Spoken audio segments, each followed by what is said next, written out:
been another week. We're all You really still had here. to make me the Shay.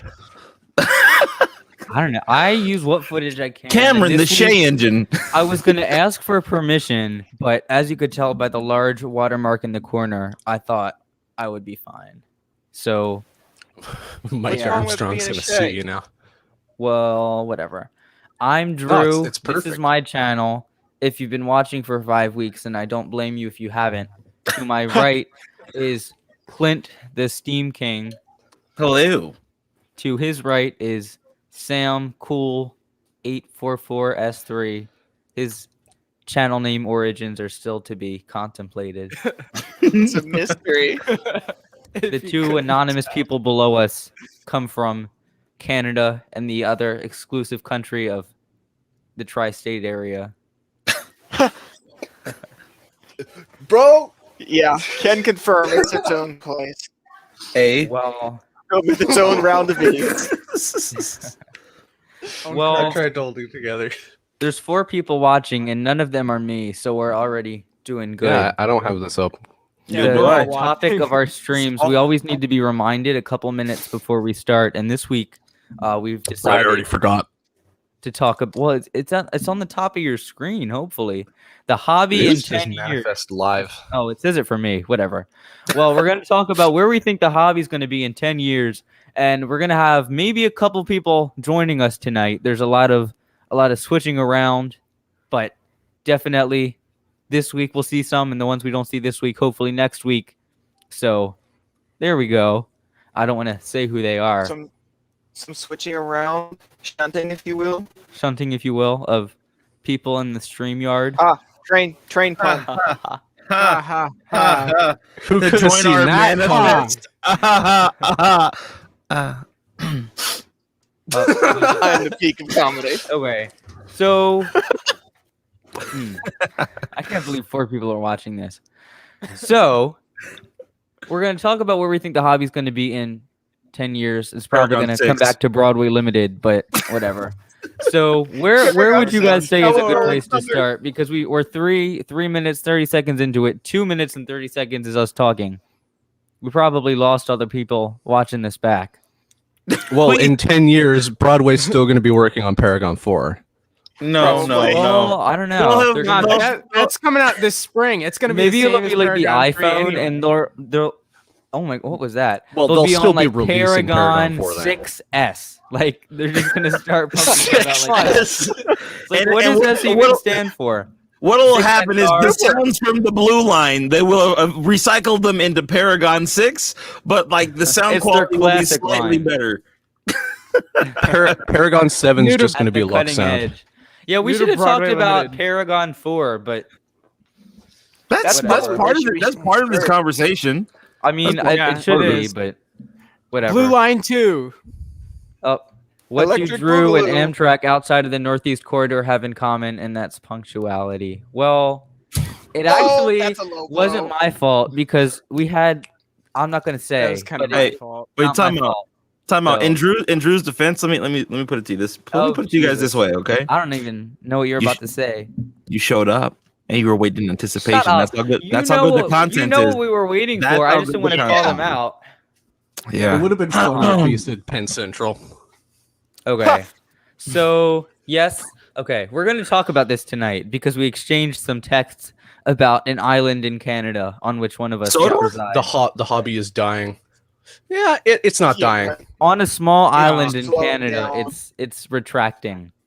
But we're not going to Oh, talk about that. Yeah. I could do So- a whole podcast on that if you Sodor guys is want. sinking. Yeah. Paragon 6S, just like the iPhone.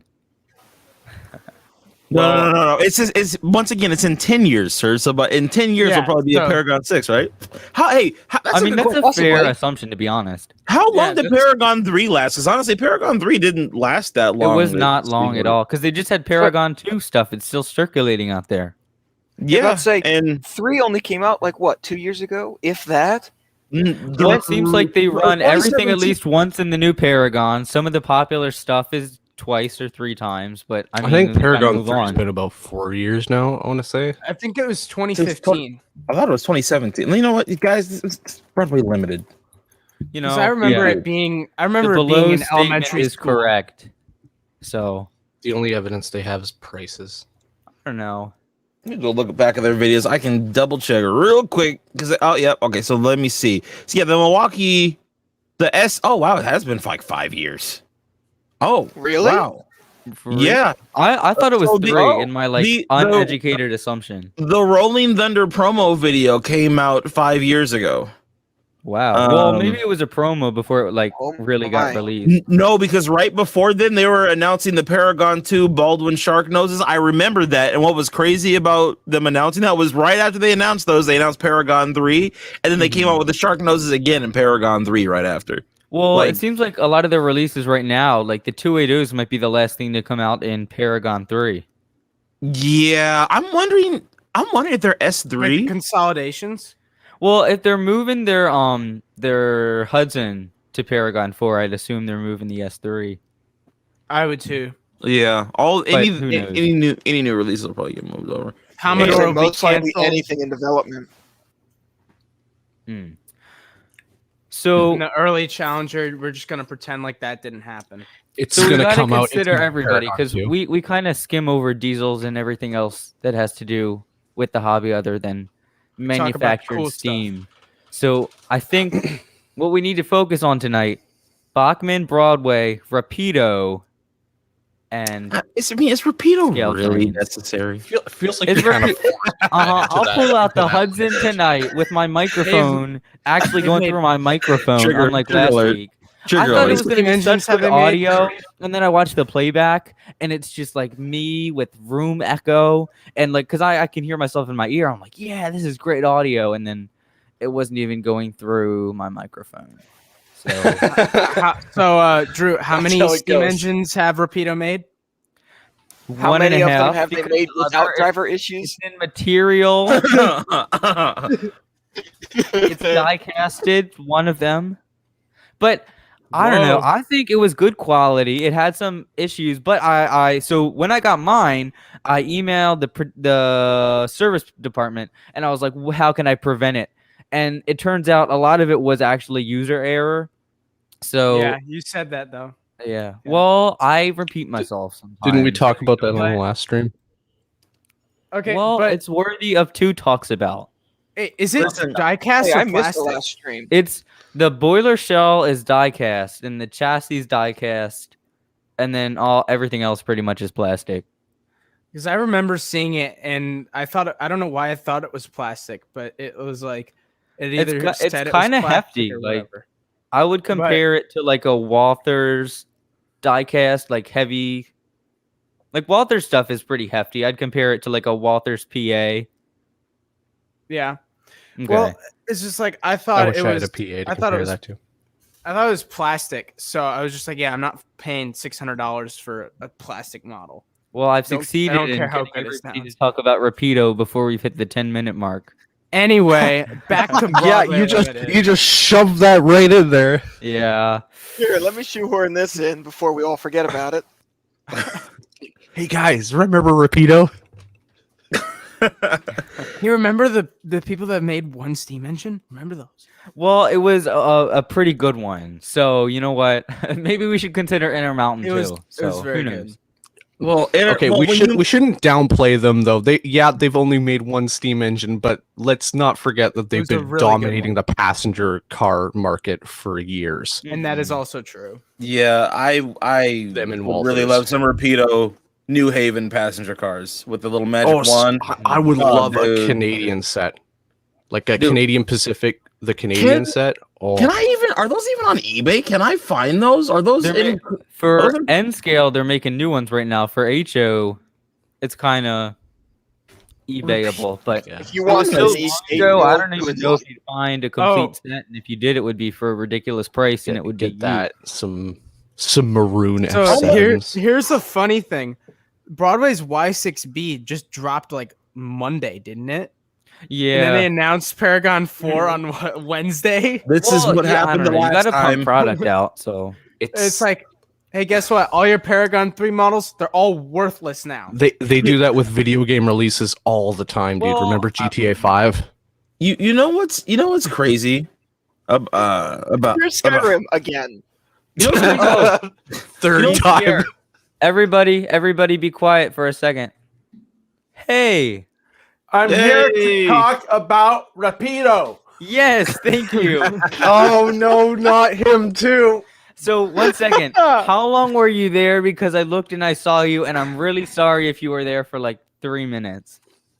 I was there for at least 3 minutes. Don't even worry about it. I Oh was my God, late, actually? so what am I Drew, going to what say? have you done? Oh, I apologize Come on, Drew. very much. Don't even sorry. worry about it. Okay. I was late, so I shouldn't even be on. Well, you know what? I John, was late. you will make an so- exception. It's fine. We Just all had this one. Some hiccups today. Yeah, sorry I came late because I don't even really understand what you guys are talking about except complaining about manufacturers again. Oh, That's our favorite thing. Well, I try to diverge the conversation into something at least a little bit more positive. So yeah, by shoehorning Rapido in. Oh, 1 second. I have something on my mind that I'm gonna bring up to you guys that I think is rather funny. So I sold on eBay a brand new locomotive, right? Guy bought it, I don't know, 2 weeks ago. So I shipped it to him. I'm very quick. Okay. And My apologies. you're what? It's okay, sir. I'm in the middle of a story now, so you have to be Well, quiet. I double apologize. Shut up, Drew. I'm listening. So I shipped this locomotive to this guy, and with it, I don't know, about 4 days, I get a message. Hey, the locomotive doesn't work. I'm like, dude, it works. It's brand new. Like, I tested it before I put it in the box. That's how, and it works. Yeah, It even has Edris 3 in it. That's how new it is, right? Mm-hmm. So I'm just like, maybe the manufacturer's lubricant congealed because it's cold out there these days, and maybe in shipping the lubricant froze, right? Which would bind it. It wouldn't run if that was the case. It's like, so I said, you might have to take out the gears and clean them off. I don't know because I'm not there. I can't troubleshoot it for you, but it worked when I put it in the box. I tested it like the minute before I put it in the box. I tested it on my computer with JMRI and it was fine. Oh, I can't get it to work, and I have a very expensive Digitrack system, so I can't make it work on DCC or DC. So whatever. Well, any of the listings I put on eBay, it says right on there, no returns, sales are final. So I'm trying to troubleshoot the thing with the guy because I'm thinking, he can't return it. Well, this past week I got an email from eBay. The buyers can, demanding a return because it doesn't work. It's defective. So I'm like, it better not come back to me and not work, or I'm going to be pissed, So I get it back today. The first thing I did was I set up my Sprague with my JMRI inside my house, put it on the track, and the damn thing works. It's fine, right? I even put it on a DC track because it has a dual decoder. It works. It works in both. So I don't know what's wrong with this dude. I got it off my He's chest using now. Digitracks. That was the first Yeah. problem. What's all hesitation with selling on eBay? Oh my God. I did not expect this. I set out the offer. Oh my God. Uh-oh. Hey. Oh my what?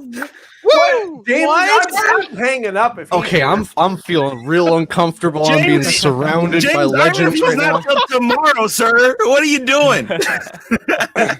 Dude, are you already at your new place? Yeah, I'm just we got you know how it works. You get the offer accepted, and now you got to go through inspection. But pending inspection, we're good to go.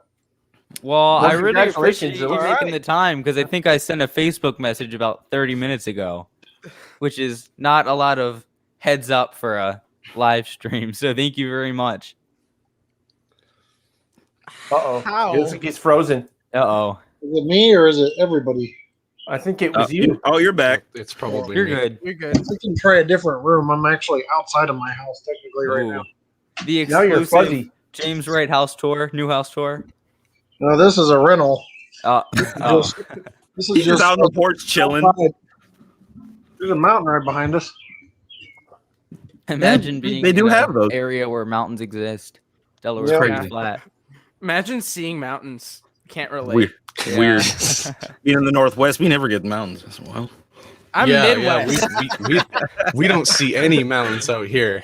Right? I am surrounded by states that have absolutely no change in land whatsoever. Yeah. Well, Dude, I spent 30% of my childhood on a 45% incline. Wow. Explains a lot. I'm trying to yeah, do it the does. math, and I don't even understand what you said. I've right. lived in a lot of mountain towns. That's what I'm saying. Oh, okay. okay. Well, so I don't know if it says it for you. Wow, we're really down to 4 people. Huh. It's because James showed up. He drove everybody away. Yeah, everybody knows James doesn't get viewers, guys. Come on. Come on. Yeah, he's a viewer bringer down to her. Dude, they left before you could start bragging.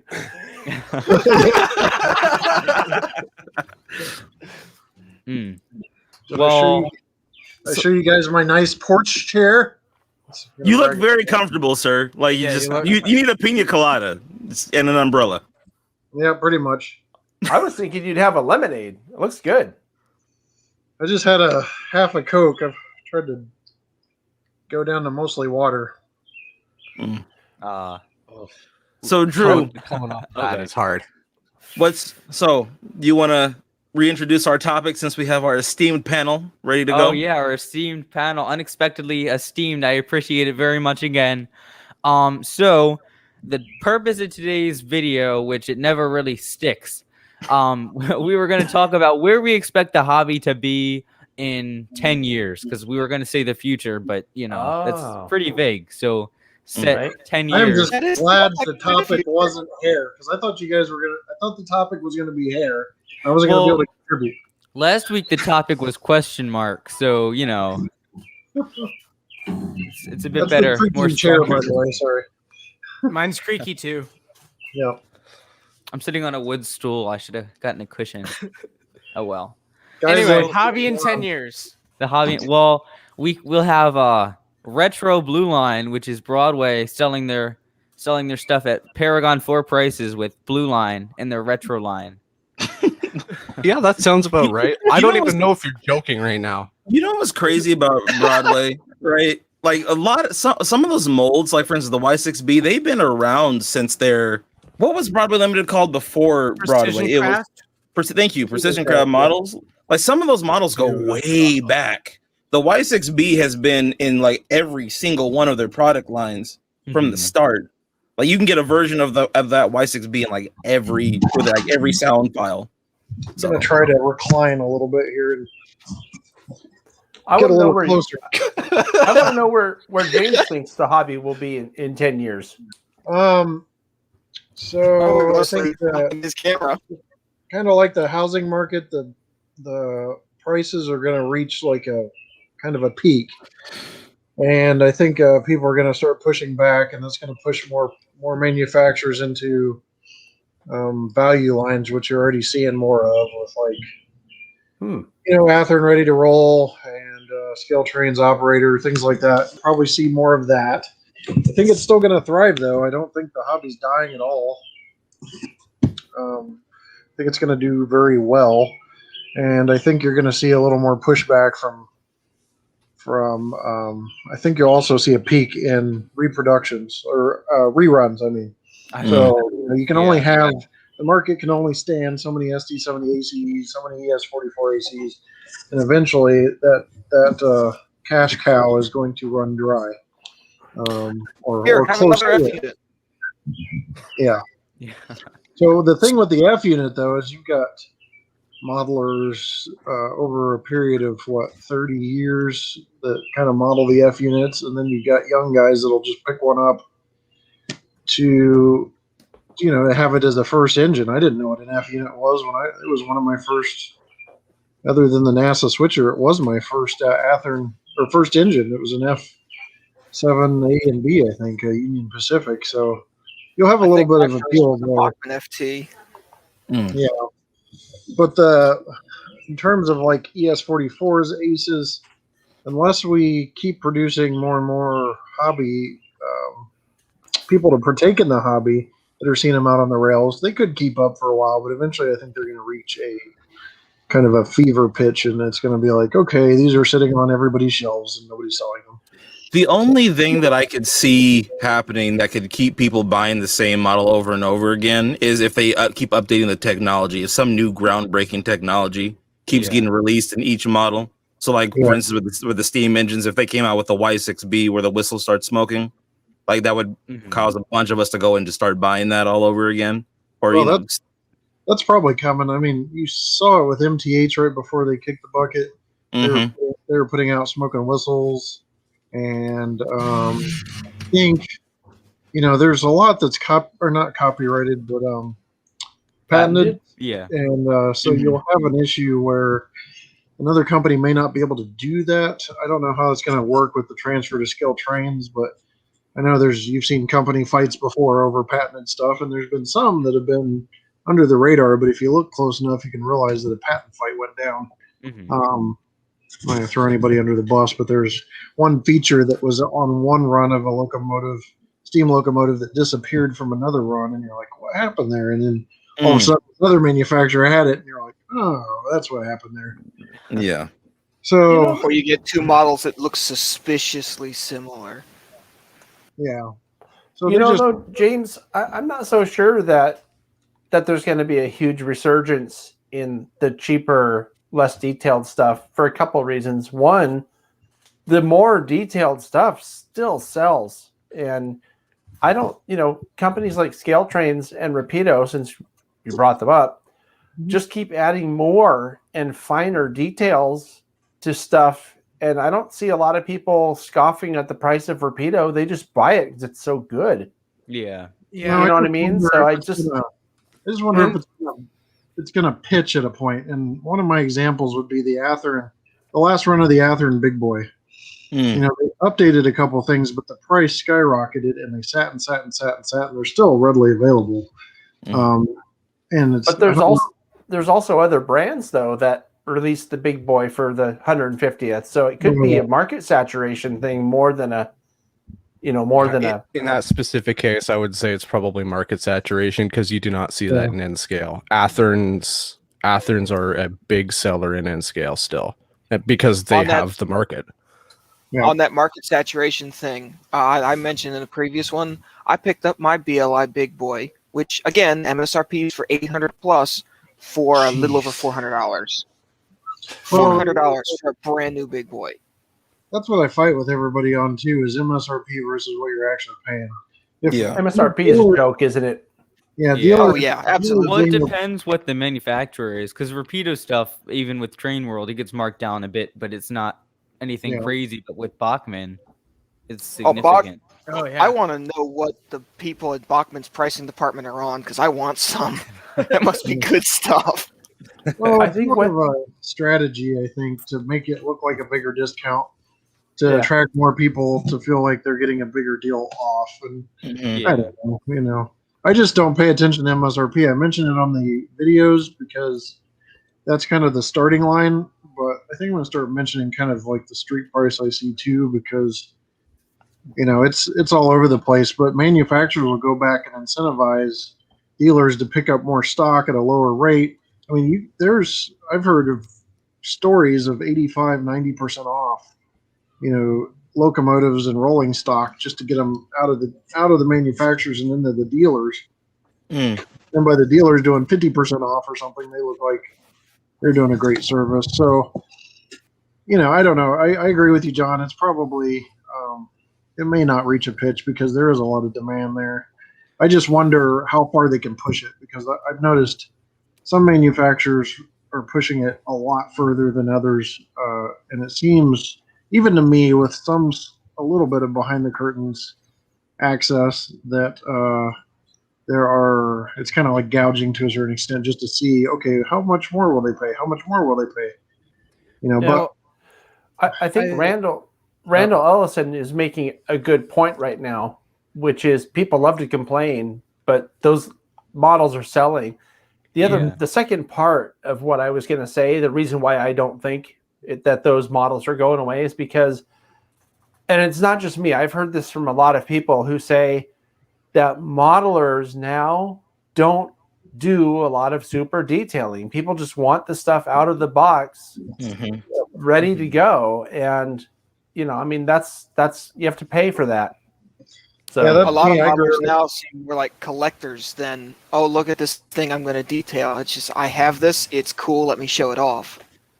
Yeah. Well, Well, and the thing is, more- Go ahead. Oh, feedback. but okay. Well, you guys are mentioning people like Rapido and Scaletrains, which are two companies that are kind of paving the way for the rest of them, in my opinion, because they're making models that like aren't really done in HO. Like the SDL39 or whatever it is from Scaletrains is what, like a $350 diesel. I'd never pay that much for an SD78, but it's an SDL39. It's something that's never been done, so people are going to buy it. If they started selling SD78s at that level, I don't care what sound set it is in it. I don't care what details are on it. I'm not buying it because it's ridiculous. But So here's the I thing, think Sam. There are a lot of people that will. Is the that- thing There about are it. some there are some guys who are really into modern stuff who would absolutely pay that for like a rivet counter ace. There's a thing called price creep where companies will slowly raise the price of the product over the years to get the market used to a minimum price. They with Transformers action figures, it was like that. Like they have a line called Masterpiece, which is like the most detailed Transformer action figures ever, right? And what they did was like the figures used to be like about $89-$100, but over the years they've now crept up to like $250, $300 because of the price creep. I wouldn't be surprised if we're kind of seeing it in the hobby now. Even Broadway Limited models are kind of getting a bit more expensive. Yeah.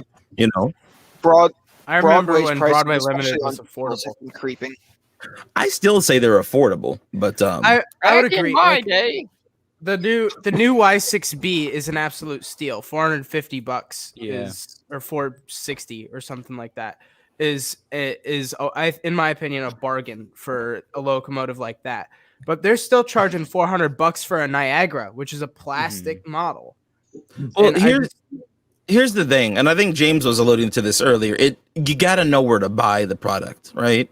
I don't think a lot of people are willing to wait or be figure out how they can get the model at a lower price or negotiate with somebody at a trade show. A lot of these models you got to wait until they pop up in the secondary market to get a decent deal on them if you want to get it for what we would argue an affordable price for the average. Well, I person. feel like avoid lately eBay. what we've been seeing is that we kind of come to expect a certain price for something like Rapido diesels. No matter if you get an RDC, the new M420, any of the kind of F Unity stuff they've been doing, it's all $250 to do $275 ish, and all their products that they make like that are in that price range. And like Broadway Limited Steam, talking about the Niagara that's overpriced, but the Challenger's a steal. Like we can expect most of this stuff they make for like $375 to $450, all in that kind of, in the grand scheme of things, narrow price range. So it kind of works out sometimes and doesn't others. But so let me ask all you guys this question, right? Because we've touched on this somewhat here.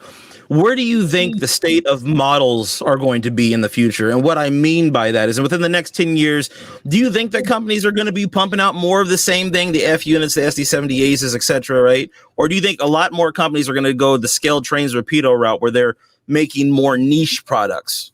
well, I think some of the molds I'd from say the probably a little bit of both. Well, I think I'm sorry, some Jim, go of the ahead. molds from the stuff that they've been rerunning over and over again, they're going to be worn because you hear about old tooling just not working anymore. And I feel like in 10 years, this J-Class tooling or this Challenger tooling that they've been using since Blue Line or since early MTH, whatever, it's just not going to be usable anymore. I think there's going to be a mix. I think the people at the forefront of the hobby, or the companies at the forefront of the hobby, are going to be announcing the new stuff and then smartly doing reruns, because you can't be a model train company and make money just announcing new product. Right. Tooling costs are insane, multiple six figures. Yeah. for everything you tool that's a locomotive. And then I think the rolling stock I heard was approaching 6 figures and is 6 figures depending on what it is and how well it's detailed. So I know a lot of train companies, the goal is to reproduce, rerun things that are, multiple scheme, rolling stock, widely available locomotives like SD40-2s you can find on multiple railroads. So I think it's going to be a mix, and then you're going to have to pepper in new stuff to bring up brand awareness, brand excitement, and kind of the fanboy mentality you see with some companies kind of drive that. So yeah, I think it will like, especially with Scaletrains with their acquiring MTH, it will start by them just releasing all the MTH stuff, and maybe not all of it at the same time, but it will start with things like the J and the Big Boy and the Challenger and the Daylight, stuff like that is popular and people will buy. And then they will maybe do like a museum quality engine that they've been cooking up, because that's what they said they were doing at some point.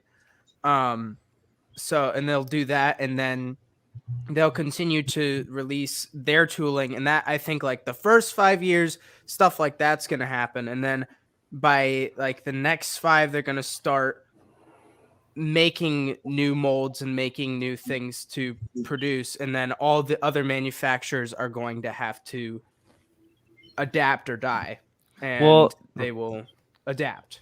Scaletrains is tooling their own steam locomotive, and that's what surprised me. I couldn't believe that they kind of let that slip out. But I can't believe what they're going to make, because I know in Scaletrains it's not going to be something that's been covered widely before. So I don't know. There hasn't been much speculation, because it really could be anything. Yeah. Anything. Well, there's a difference between widely and something that will sell well. Like, I think, I don't know that they're putting this out, but if I were them, and maybe it's a little biased because it's like my favorite steam locomotive, but I don't think the Union Pacific 844 has really been done to a level that it could have been done at, or any 484 Northern.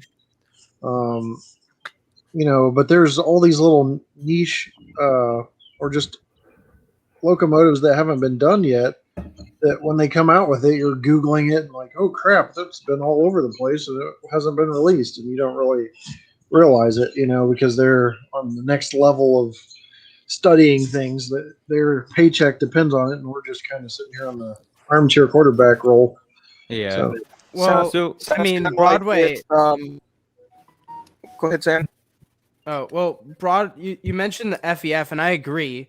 But also, I think that part of the market with just the FEF in specific is going to fill up quickly, because I just emailed Broadway once and asked them if they were going to do one, and they said yes, and that they are going to be announcing it soon. ooh. So, and it will be of comparable quality to their Big Boy and Challenger. So die-cast, marker lights, number boards, the works. Yep. So it's that I think that market's going to fill up quickly with them, and then maybe some of the unreleased like CAD drawings from MTH is an 844 or an FEF, and that might already be covered there. So it may be an FEF, but I think that market is going to fill up very quickly, especially if UP themselves starts to like advertise that 844 is back out on the rails again. I think it will. If we can time out stuff like that, right, that helps. But I've tried to wrap my head around how everything works, and I always end up guessing wrong, or sometimes the companies will even tell me what's coming out and I'll forget. And if it's not something that's very important to me, I just don't care. Yeah. Guys like us have to have priorities, man. Guys like us. Yeah. Well, this is why on 7 people in a live stream. What? This is what happens when you have 7 people on a live stream. We're all just kind of talking over each other. It'll work itself out. We'll be all right. Yeah. Yeah. I We'll meant to get there. tell Don't worry. Clint- I meant to tell Clint too. Tomorrow, everything's on the table. I don't care what you ask. Oh. He was telling us some stuff in the Hey! pre-stream. Oh man. You might regret that decision. Yeah. Hey guys, hush. Shh. Don't scare the man, okay? I could never be a politician because I answer questions like direct. Oh my goodness. Well, I'm looking forward to it tomorrow. It'll be fun. I'm gonna try to ask you some stuff that most people wouldn't think to ask. So That's good. So while I'm thinking about it, somebody in the chat, I think it was Andy, asked what do we think's going to happen with people in 3D modeling, because that's getting better. 3D printing is getting better. It's gonna explode. Some of the 3D printing stuff I've seen is incredible. There's a guy at one of my clubs who scratch builds stuff using 3D models, and he did one of those modern steam engines where it looks like a diesel because part of it's a condenser. And I can't for the life of me remember. No, it's not a turbine. It's a steam locomotive. It's a steam But turbine. no, it's not a turbine. Kind of sounds like a steam turbine. Well, have you heard of a steam turbine Y6B. before? It's not a turbine. It's a steam locomotive that then condenses the steam back into water and reheats it. And I can't think- for the life of me I think remember actually- what the I think prototype actually- was. I know It's- what he's talking about are here. you talking about a fireless steam locomotive? No, that's something entirely different. Okay. Okay. Well, I've got a picture of it somewhere of the thing this Yeah. guy made. But I think the the thing models with- he makes are incredible. I think the thing with 3D though is it's really gonna help the people that are buying the low end models that can detail them because they can provide their own details.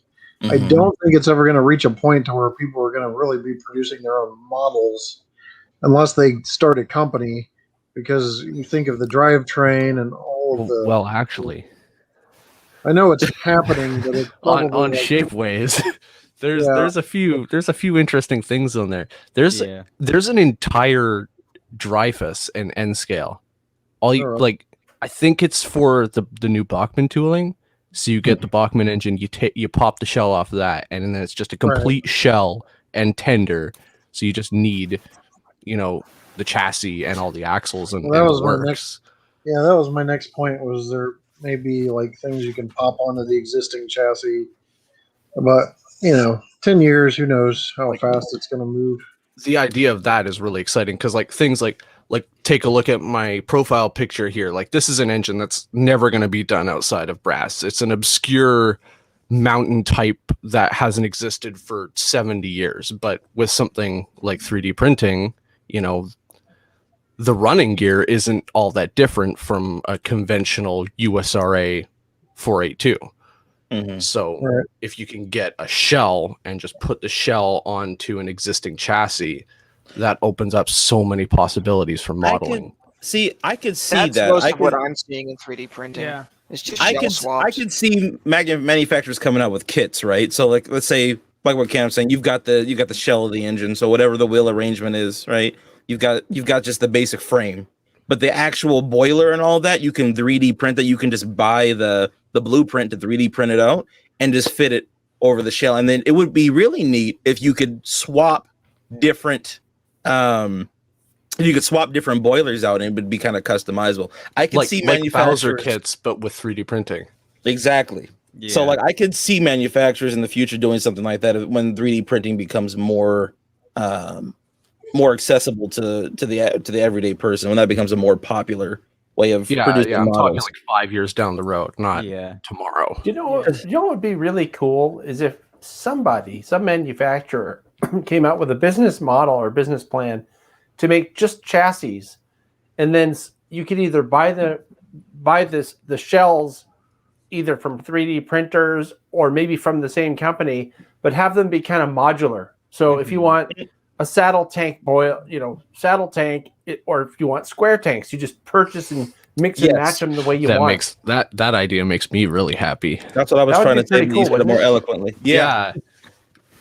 I think that ties into James's earlier point about cost. expenses everywhere are going up. People are going to have less money for trains. This might be a more affordable alternative for people who are less well off, shall we say, who can't afford to be spending $600 on engines, but they still really want engines. Mm-hmm. An alternative would be to get a chassis and build one yourself from one of these manufacturers. Yep. Before we move too far away, I found the just pictures sent of that photo. model. Yeah, I don't know if my Can you put that on the screen at all? This is scratch built using 3D printing. It is, again, a steam locomotive with a second unit that condenses the steam back into water. Oh, The idea meaning it doesn't have to stop. I don't know what it's Is called. it? It's done It by looks like somebody the named 3000. Zach. I love how excited Cam's getting. Somebody- It's dope. You know what? Well, that's just because was done by- 614 is one of my favorite engines, and I just love the Ace 3000 project. It is cool. That is scratch built, 3D printed. He does, I think he calls his company First Person Scale Models. That's 3D printed. And hate to that interrupt, looks guys, but I gotta- incredible. I hate to interrupt, but I got to cut out of here. I just want to drop in real quick because Drew Thanks for invited coming me. by. Oh well, I really Yeah, appreciate you thank making you. the time. It was Thank good you to very see you, much. sir. Good to see you guys. I've Great to have a legend on here. got a whole Two. Yeah. Two of them. Completely unexpected. It's amazing. just model trains. But yeah, How I, dare you say that? well, it's not a. Yeah. It got dark really fast where you are. Yeah, it's dark. It's like Wow. out there. Someone shut But, the light off. It's been like 20 minutes. Yeah. I just try to. That's keep what it- happens out I here. try to keep it grounded. It's not a big deal. I like being able to do this, and I'm by all means accessible. So you guys let me message me anytime, and that's what I mean by it's just model trains. It's not like I'm a. I don't even think Hollywood celebrities should act like that, but they just have too many darn fans.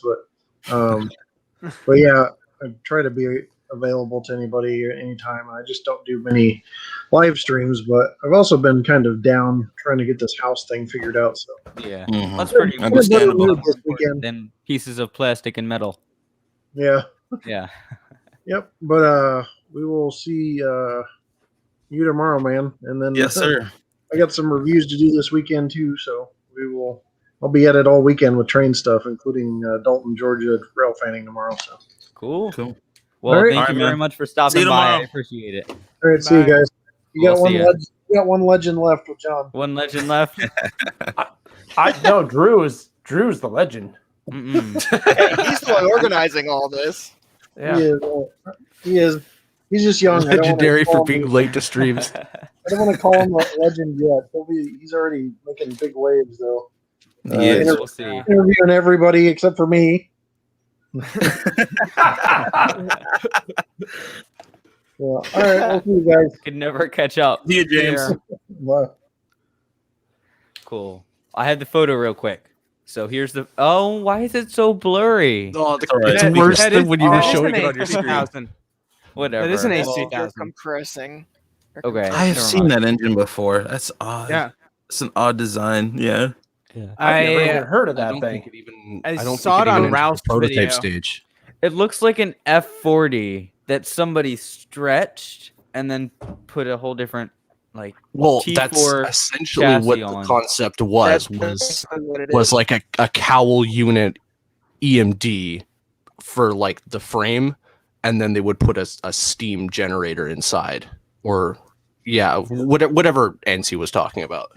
I'm It might- thinking whatever company made and used that quickly went out of business. I It's don't not think a they ever got company. made. It was a concept.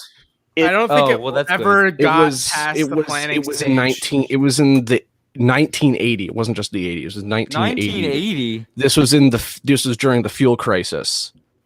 Oh, And then the okay. fuel crisis cleared up, and they're like, "Wait a second, we already We don't decided need against that." steam engines 30 years ago. Why are we even developing this?" We almost Have went you back to seen- steam engines for a second. Whoa, Have you wait a seen minute. the Yeah, they did. influx- They were Have you seen seriously the influx considering of articles about people saying that, like, in the future we're going to go back to steam locomotives because, like, I don't diesel see fuel how. and electric? I'm like, It's not how gonna is that? happen. There's But no they're way. saying, like, It's too much work. burn hydrogen. I'm like, can you burn hydrogen?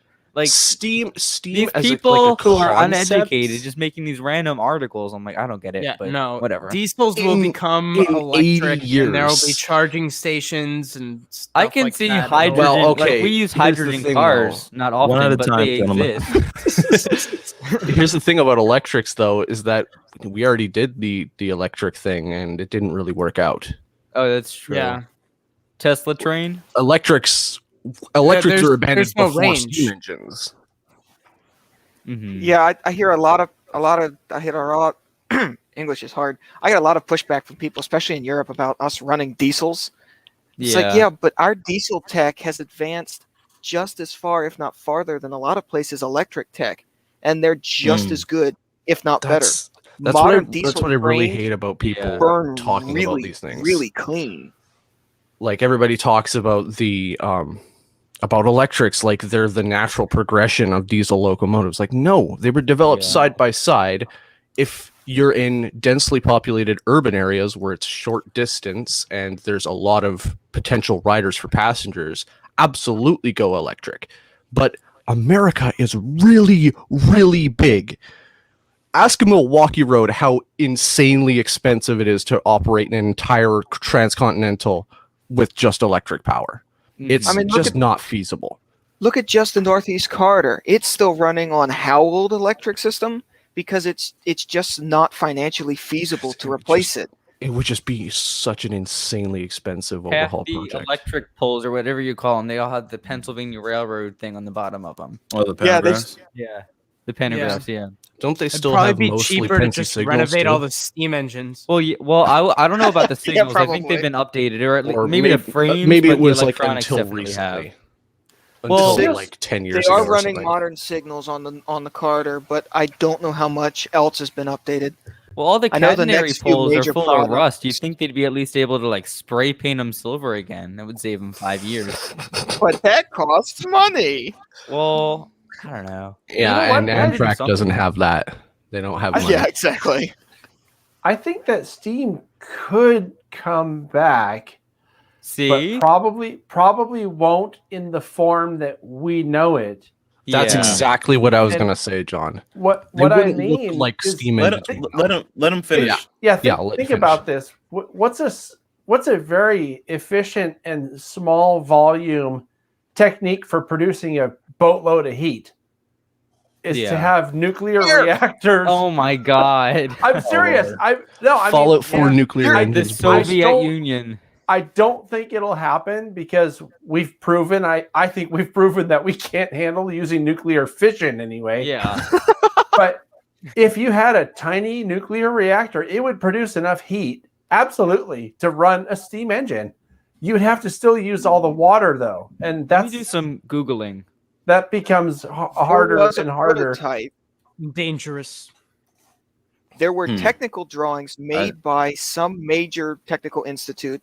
Don't start me lying on which one it was. I've got I think them it was saved on my phone somewhere. UPNG actually considered this idea, the idea of a nuclear engine. And Okay. it looked you like a can really really- long unit. I have some Well, it screens just looked here. like they're experimental gas turbines. Yeah, Union exactly. Pacific did. Yeah. Why The am I atomic not train. surprised? Just UP's think, always though, the experimenting with radiation. them. The radiation from this thing would be so great that if you could sit next to it, you could heat your coffee up like in a microwave. The chimney of If the you train could would just be If super you could like stand a next to it. reactor.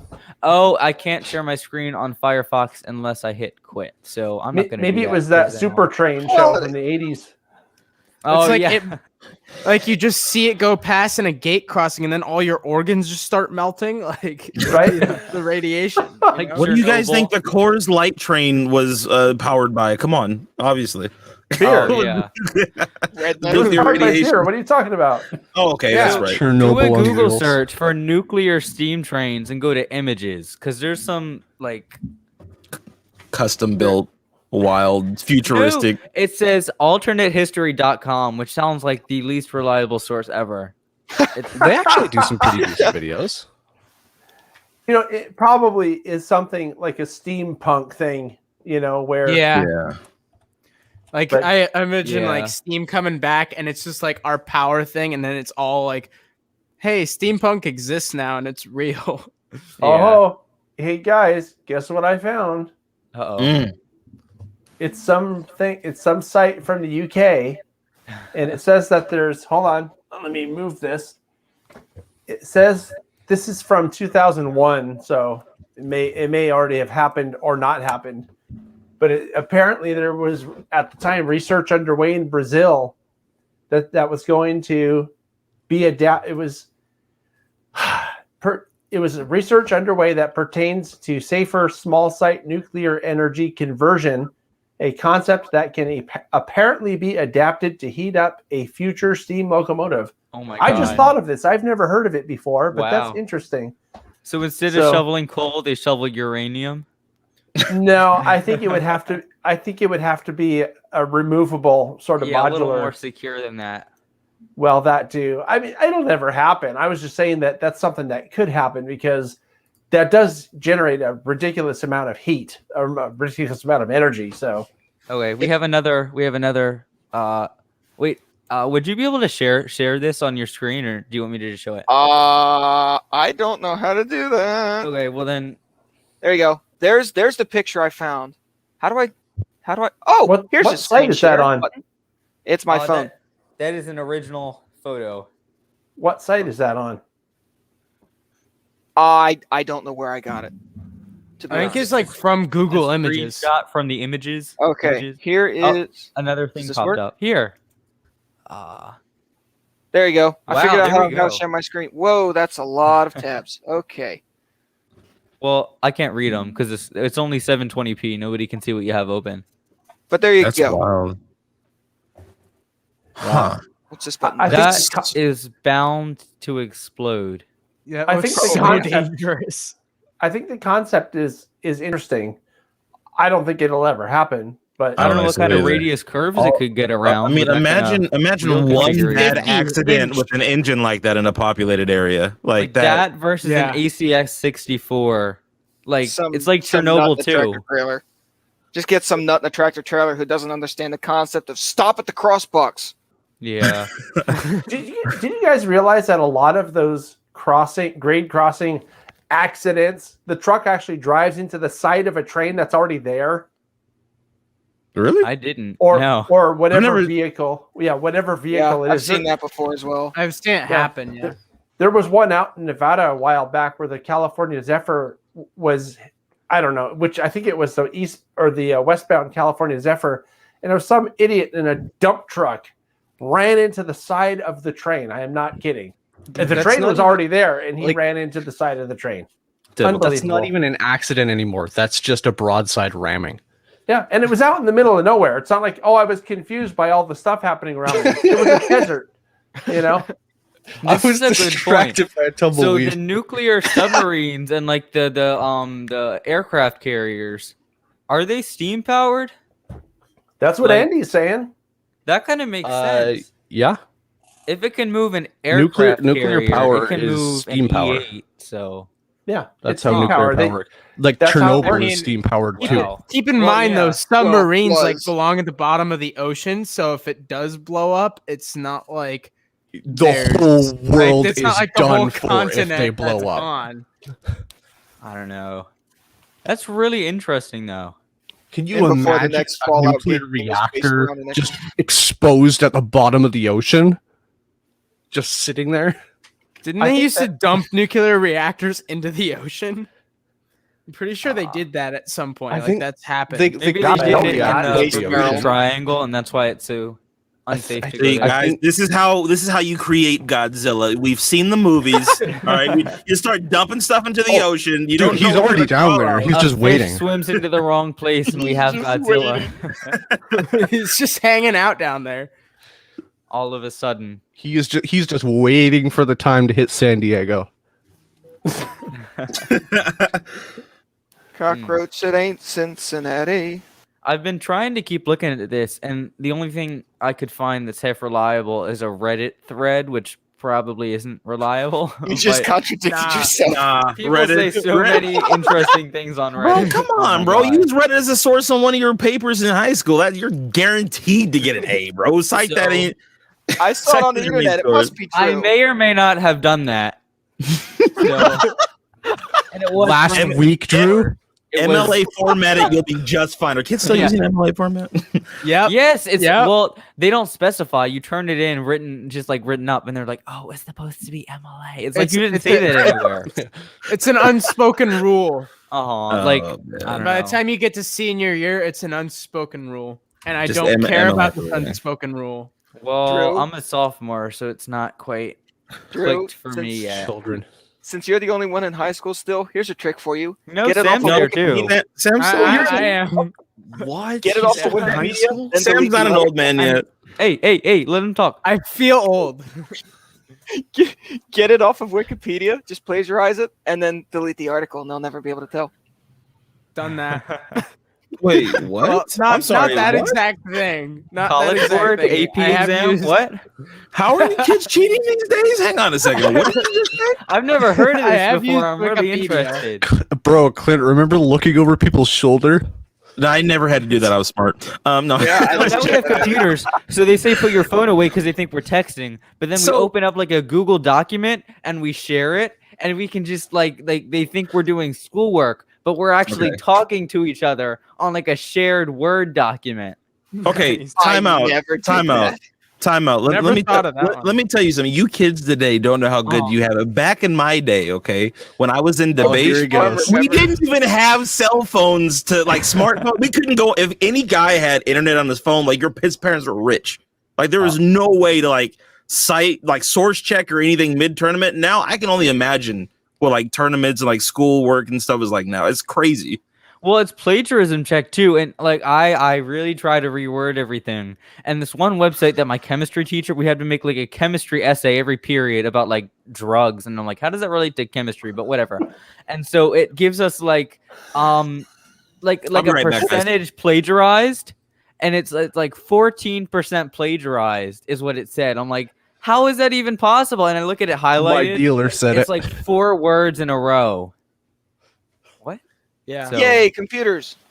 Yeah, I don't know. Yeah, we I have want to a plagiarize 4-page the essay power on thing. all the benefits of drugs and where you can get them in the city. Well, no, he says you need to choose like a drug, and then like all these questions you need to answer in the essay, and then the last thing was to make a website or a pamphlet, and of course I made a website because I didn't want to print something out and distribute it.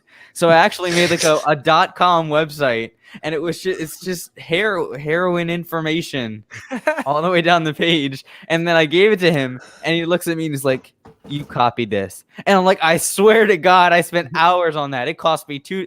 Websites are cheap. That's the other thing I learned. $2 to make a month of a website. That's not unreasonable. Well, That's why I cheat on Spanish misinformation is homework so all the widespread time. these days. Sorry, Because Sam. it costs $2 you're for any fine. dum dum to just go on the internet and start writing. Like there are so many websites though that you can go to where like they have just like because basically in America WordPress? like all the not quite but like basically like Spanish like America like countrywide is just nationally taught the same way and Yeah. using the same curriculum, so you can just look up like the code at the top of the homework assignment that they don't like get rid of. It's just it's Yeah. still there, and you just type that in answers, and then you have the answers. Yeah, you can And find you the can just write answer it key down. for anything in school. If Why Clint are we was here, talking he'd be about losing this? his mind. in in math too, you Go can do that. While we're talking about He's on his phone. You can hear him screaming from across the house. I highlighted the Oh, hey guys. where'd he go? Why did Everybody look at his room. everybody look? That's a nice lamp in there, some pillows. I like that lamp.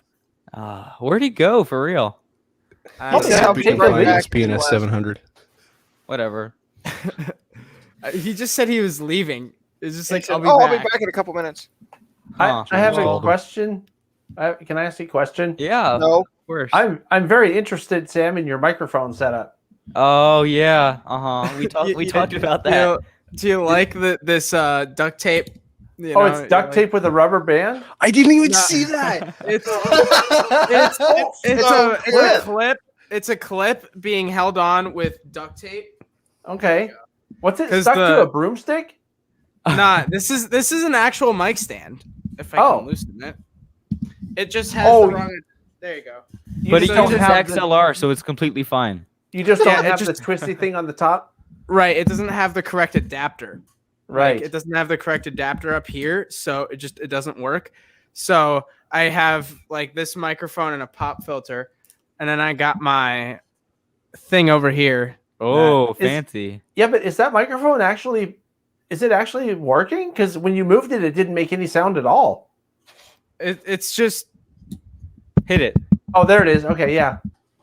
it's kind of turned down, so I have to like yell into it to get it to. I was just curious Yeah, I because got I the saw same it and I thought it looked like rubber bands or something. I was like, that is a fancy setup. I've never seen one like Yeah, that before. It's not that fancy. It's It's like worse. a It's a $15 mic DIY stand, shock and mount. then yeah, I had to. Well, okay. Yeah, it is. Sorry, I had to make it work. I used the wrong word. Fancy was the wrong word. What I meant was innovative and creative. Oh, Creative. A way to make it work. It's high tech. Yeah. If it looks Well, it's stupid, low but it tech, works. high tech, but it And works. it's not That's stupid. The It important does fact look it works. stupid, but when you listen to my recordings, you can't tell what my mic stand looks like. So that's true. Well, Hey, Yeah. as long as it works. I Oh, found he's back. out- We gotta stop oh, talking he's about him. back. Oh no, we Oh, did God, a he's room back. tour of your room while you Back, were we gotta gone. stop talking about him. What's we up? enjoy your lamp and pillows. You yeah, goddamn we did right, a you drove my we did a laptop. room we did a room tour. You did a room tour. Did you mention my oddly placed packages and boxes in the background with my is stereo your- is system? your, I was trying to Berkshire see back if one of there? them was SPNS 700. Wait, did you actually make the screen bigger like this? And like Yeah, try to did. pinpoint what was around the room? Yes, we did. John, you let them do The this while I whole was gone. screen for like 30 seconds. You just Yeah, sorry about that. wow, man. Okay. I tried to I change take no the subject. responsibility. I was just laughing. I tried to change. I tried This to is change all the subject, Drew. But then They you don't- came back. You came back and drew your attention back to yourself. I guess so, man. I just whatever. We'll run with it. Would you like me to give you a tour? We're You guys getting don't want off to see my topic. room. We've been Well, way off. Are we we were still just talking about talking nuclear about, like- engines? High school for about 10 minutes. So, Yeah. Oh my! Are you guys still talking about writing papers? Why don't, We're why don't talking we go about how I back to the can Well, cheat we on talked every about Spanish assignment. drug because prevention there's websites. The exact thing on for website. a second. Okay, time out. All right, let's reel it. let's reel it back in. Okay. Hey, so hey guys, get us remember on model topic. trains? Oh yeah, what are those? What are we? This is a train podcast. What are you talking about, dude? We just sit here and talk about whatever comes to our minds. Come on. So can I throw something out there to get us back? No. on topic? Yeah, go ahead. Oh, okay, fine. Go Look, ahead, I'm bro. talking my aim's not that. There's a reason I don't play sports involving balls. Okay. Oh wow. Did you say something about not playing with your balls? What? What? John, What? we were trying to move past it. The video's gonna get flagged. trying now. not to Come on. address this. and demonetized and Plowing banned. ahead. Well, Hasbro flagged this last stream in like 4 minutes. So I don't hear too well. It was an honest mistake. Go ahead, NC. So, anyways, you guys mentioned Rapido a while ago and dominating the coach market aside from Walthers. That's something I personally have noticed lacking in the current industry. We have two people making coaches. We have Walthers and Rapido. Passenger equipment. We've had MTH. MTH. And had- PH we and had- Broadway were making them for a little bit. but Broadway they're- doesn't count just because they only make like two Two passenger They set. only- They make yeah. Pennsylvania They only made- and Daylight and Southern Pacific. That's it. They made Oh, like and half No, they of were California's Broadway. effort. making them. And it seems like nobody's making coaches anymore. And Walthers is rehashing some of their old mediocre models for modern exorbitant prices. But What a do you surprise. think we're going to see more coach builders soon? I mean, I hope so. I don't Uh, think so. I can tell you one thing. I know that Atlas had acquired some tooling from MT. BLMI, and I got What one is of that? their coaches that I think was a former BLMI model, and it was astoundingly good. It was really. I'd love it to was, see some more model coach models from Atlas. I've got 2 dozen. Okay, not 2 When dozen. I I've got a type in dozen of their BLMI, Broadway Bombardier Limited comes up. multi-levels, and they're gorgeous. Yeah. What did you say, Drew? When I type in BLMI, all that comes up is Broadway Limited. Oh, No. BLMA. Oh, I'm sorry. Did I say I? I meant BLMA. Oh, Yeah, I know BLMA. Well, I that. saw it in your Brand video confusion. up on Google Images. Sorry about that. It was BLMA, We're so used not to Bravo BLMI. Limited. I had BLI in my head because you guys are always talking about BLI. BLMA, best little Oh, models yeah. around. That's what that was stood for. So I guess remember Atlas them. purchased a whole bunch of. They might have purchased all of BLMA because they've also put out a lot of N scale stuff that is amazing. So that's one Yeah, thing. Atlas that, has always been good for N though. Apparently, here it says Atlas did acquire BLMA, so that Yeah. would make sense. Yeah, it said Yeah, I don't 2016 remember- is the date I saw. What was it, about 5 years ago? Yeah. Yeah, that sounds about right. So anyway, I just can't wanted to believe mention that because 2016 is 5 years ago. Yeah. you're talking about coaches, and I remembered that one that I got. I can't remember what it was. I think it was an East Coast thing, so I wasn't really familiar with what it was. But I did a product spotlight on it, and it was a very nice model.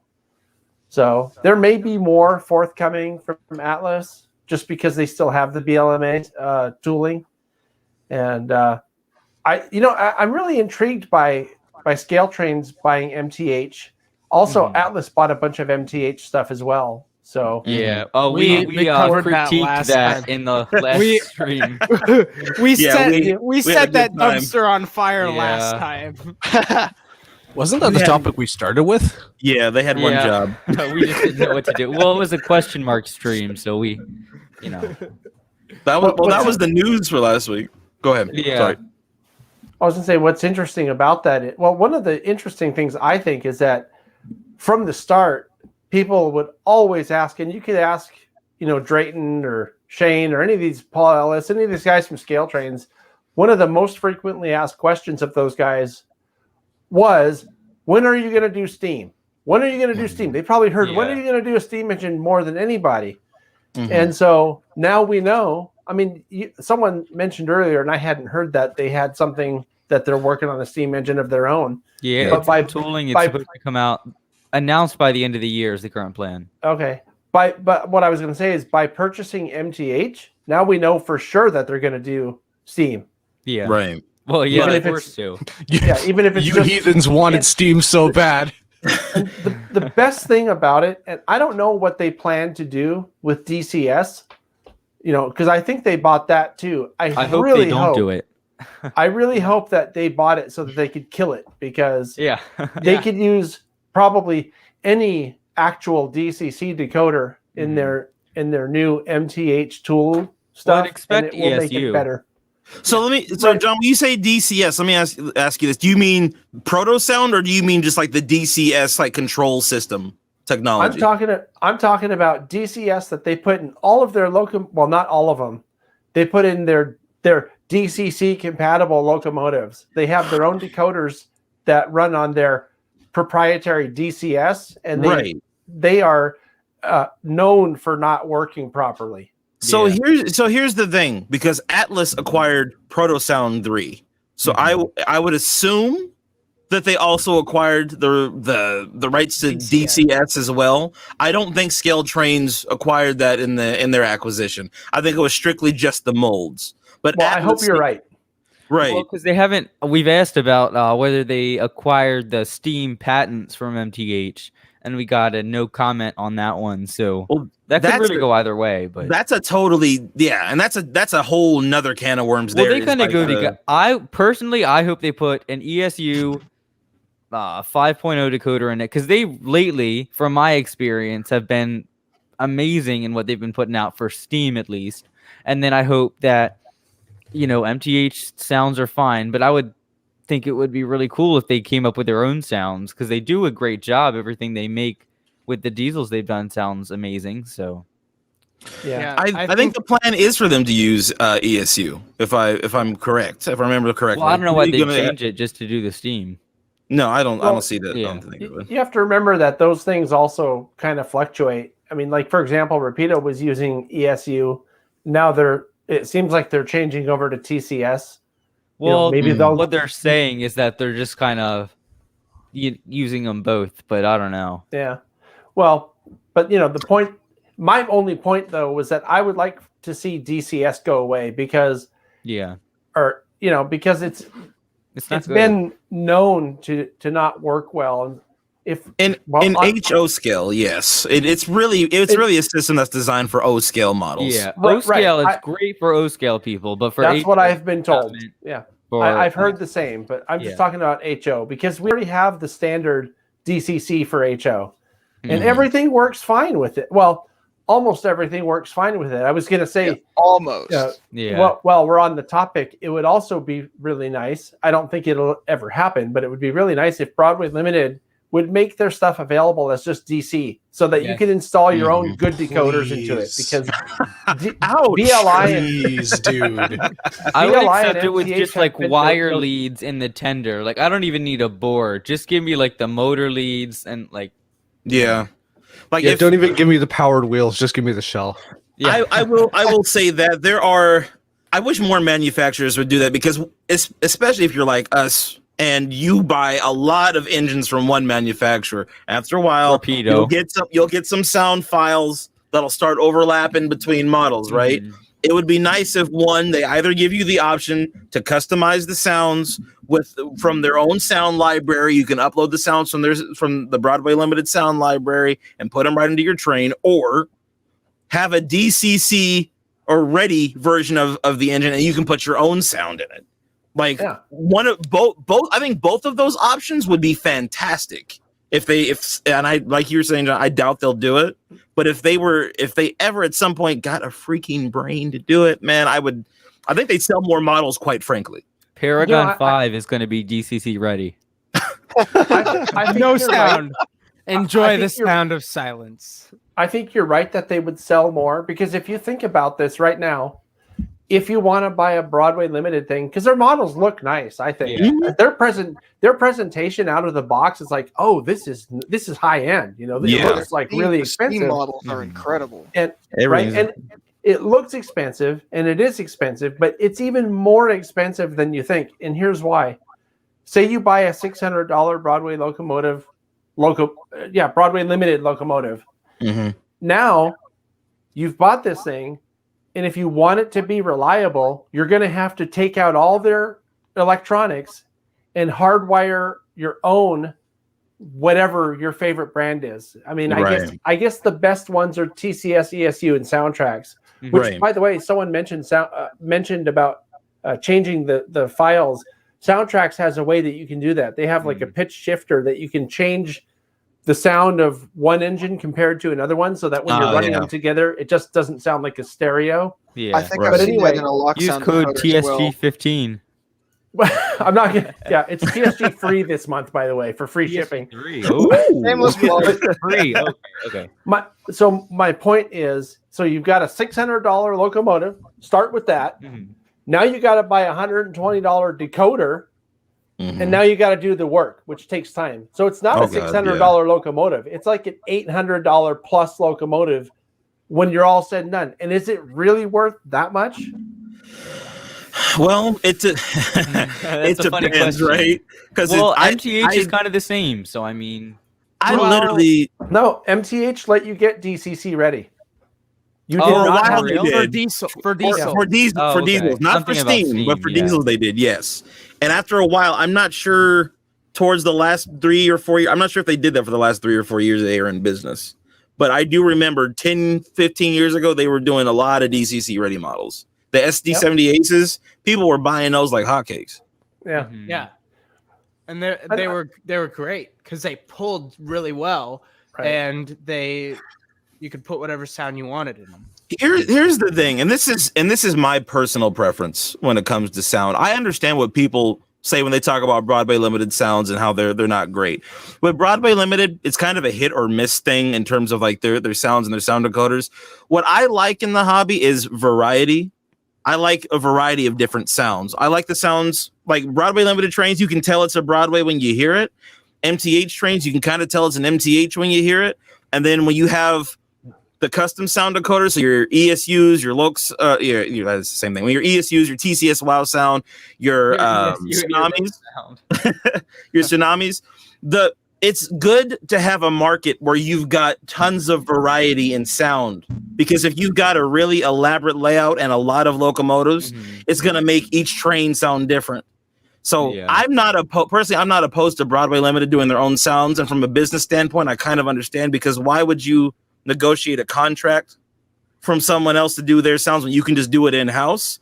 But at the same time, the consumer wants better sound. So hopefully with Paragon 4, they'll step up the sound quality to kind of where it's arrived now in the market. Well, they've also built up these. Give us some tunability. Well, they've also built up the sound, the electronic supply line, and I think in Korea is where they do a lot of their production.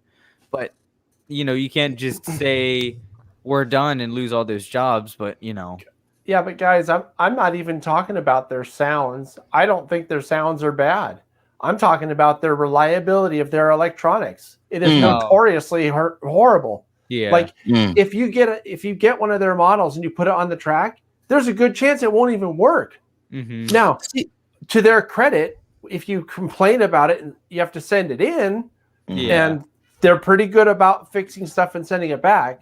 But if I just spent $600 on any model, I don't care what it is, it better work out of the box, because you can have the best customer service after the fact, and it's bad customer service because I shouldn't have to send it in. You see what I'm saying? That's what I'm talking about. I'm not worried about the sound as much. I've got a locomotive on its third decoder. I think 3 decoders in one engine. Why? Here's the crazy thing, because I understand there are too many people out there that have had problems at Broadway Limited for me to say, oh, that's not an issue. I think I've just been blessed, because I very rarely have an issue with a Broadway Limited decoder where I have to send it back. My issues are normally with either the drivetrain or the smoke unit going out. In terms of the actual decoder, I would say about 80% of the Broadway models that I've had, the decoders have worked fine right out of the box. But I know that that's not the experience of, I would probably argue, most people. So you're right. Broadway does need to improve their quality control when it comes to their decoders. Because I would say I've had less problems with MTH decoders than I've had Broadway. Oh, yeah. And that's a big deal, because a lot of people didn't like MTH because of how non-compatible they were with DCC. So and I have like, I'm about half and half with MTH and Broadway Limited. So I have like out of all my MTH engines, one of them isn't working because of old age, and it still runs. It's just that the smoke doesn't work, or it's barely visible. It's still like the smoke unit still works. It's just you can't see it. You can't see it. Yeah. And the second one was the Alco PAs, which were notoriously bad anyway. They draw too much power. Right. That's the problem with the PAs. That's the only issue. But I have 5 Broadway Limited engines, and all of them have problems. Wow. Yeah, I'm trying to. Everything. I'm 2 and 2 with MTH and Broadway. My MTH got an ES44. Front handrails were busted out of the box, and so we sent it back, and they came back, and it worked. And then the decoder, like one day, it was going down, and then it stopped, and it just started heating up. So that's kind of where it is now, and it's been that way for 2 years. But then got a J class from Train World, brand new, came with the short as soon as I put it on the track. And then Broadway, I have 2. It was a diesel from Broadway, works out of the box, but then the Challenger from Broadway, I got it from Yankee Dabbler just down the street from me. It worked for it worked until it didn't, for like a week. And then I returned it and I got it back. Didn't it? And the new unit, right on the track, it did the thing where it makes sounds and doesn't move. And we did what the service said, where you completely dissect it and there's a pin. But with the Challengers, it's like under plates you have to remove, but then we had to send it back and it works now. So, and can I say something? Had problems. Can I say something? These stories that everybody just said are the exact same stories that I've been reading for years on social media, on Facebook and all these places, are people telling those exact same stories. So I won't even buy. I won't even look at it. I won't, even if they make a model of something that I think I would like to have, I'm not buying it from them. I'll wait until someone else makes it, because I don't have time to deal with headaches. It's just not worth it. Exactly the same with me. I feel like I want to give Paragon 4 a try, because Paragon 3's had some problems. There's people who've had no problems. Like I know Tony Cook, he's never ever had a problem with the Broadway Limited model. So some people just get lucky, but the majority we've all had are a bone to pick with both MTH and Broadway. So I'm excited to give Broadway Paragon 4 a try, because they say increased reliability, and who knows what that means specifically. In all seriousness, like they don't specify in what way, but we'll see what happens. Being optimistic, I also hope that Paragon 4 is better. But by them saying improved reliability, they set the bar so low, that anything would be improved reliability. So I'm skeptical, but also I want to be optimistic, because I do like them. I love their presentation. Like I said, coming out of the box, their models look really cool. Yeah. Well, I remember when Paragon 3 came out, and we all got the catalog. We all got the Paragon 3 catalog. Yeah. And that was a big deal, because I was like in there, I was like looking at all like the new trains that were coming out, and I was like, I want everything. Yeah. Now we have 2. See, here's the thing, and this is where I will give Broadway a little bit of credit. From Paragon 2 to Paragon 3, I think they improved the smoke units. I think the smoke units got better, because none of my Paragon 3 models have had any issues with the smoke units. 90% of my Paragon 2 models, though, most of them don't work. The Class A doesn't work. The Hudson doesn't work. I think the only ones that still work are the Santa Fe 484 that I have, and that one didn't work, and then it fixed itself somehow. And then my Y6B works. Other than my M1B, that never really worked. Like the little, it does like a little puff, like it looks like an old Lionel engine when it puffs smoke. It's not even worth having. It looks like that. It might be my imagination, but I thought the sound was better in the Paragon 3s too. Oh, maybe I would 100%. Yeah, some models, yes. Maybe they were using better, speaker enclosures or something like that. But I also noticed in our text conversation on the side here that we have Andy. He's from the UK, and we have Mark, who's from down under. These guys, if they buy Broadway Limited, they're really screwed, because it costs like $80 or $90 to ship it overseas back to BLI. Was that a Modular's Life reference? The who? I didn't hear. The guy from Down Under. Was that a Modular's Life reference? No. Down Under is what people call us. I thought you were being slick for a second. You come from the land down under. I thought we were about to plug. I come from the land down under. Here's another thing, gentlemen, I want to run by you. I'm on Broadway Limited's website right now. I'm looking at their list of features for Paragon 4. I'm not really seeing much that's different from Paragon 3. Not seeing much of anything. I heard about it. The first I heard about it was Broadway Limited is having a Paragon 4 and it's coming out soon. And then I was like, well, can you tell me anything else about it? And I heard capacitor and switcher mode. And I was like, flux capacitor? Yeah, well, yeah. You can time travel with your model from Blue Line to Paragon 2, there were significant changes. From Paragon 2 to Paragon 3, like there were so much they were advertising. But I feel like with Paragon 4, first of all, it's been a silent release.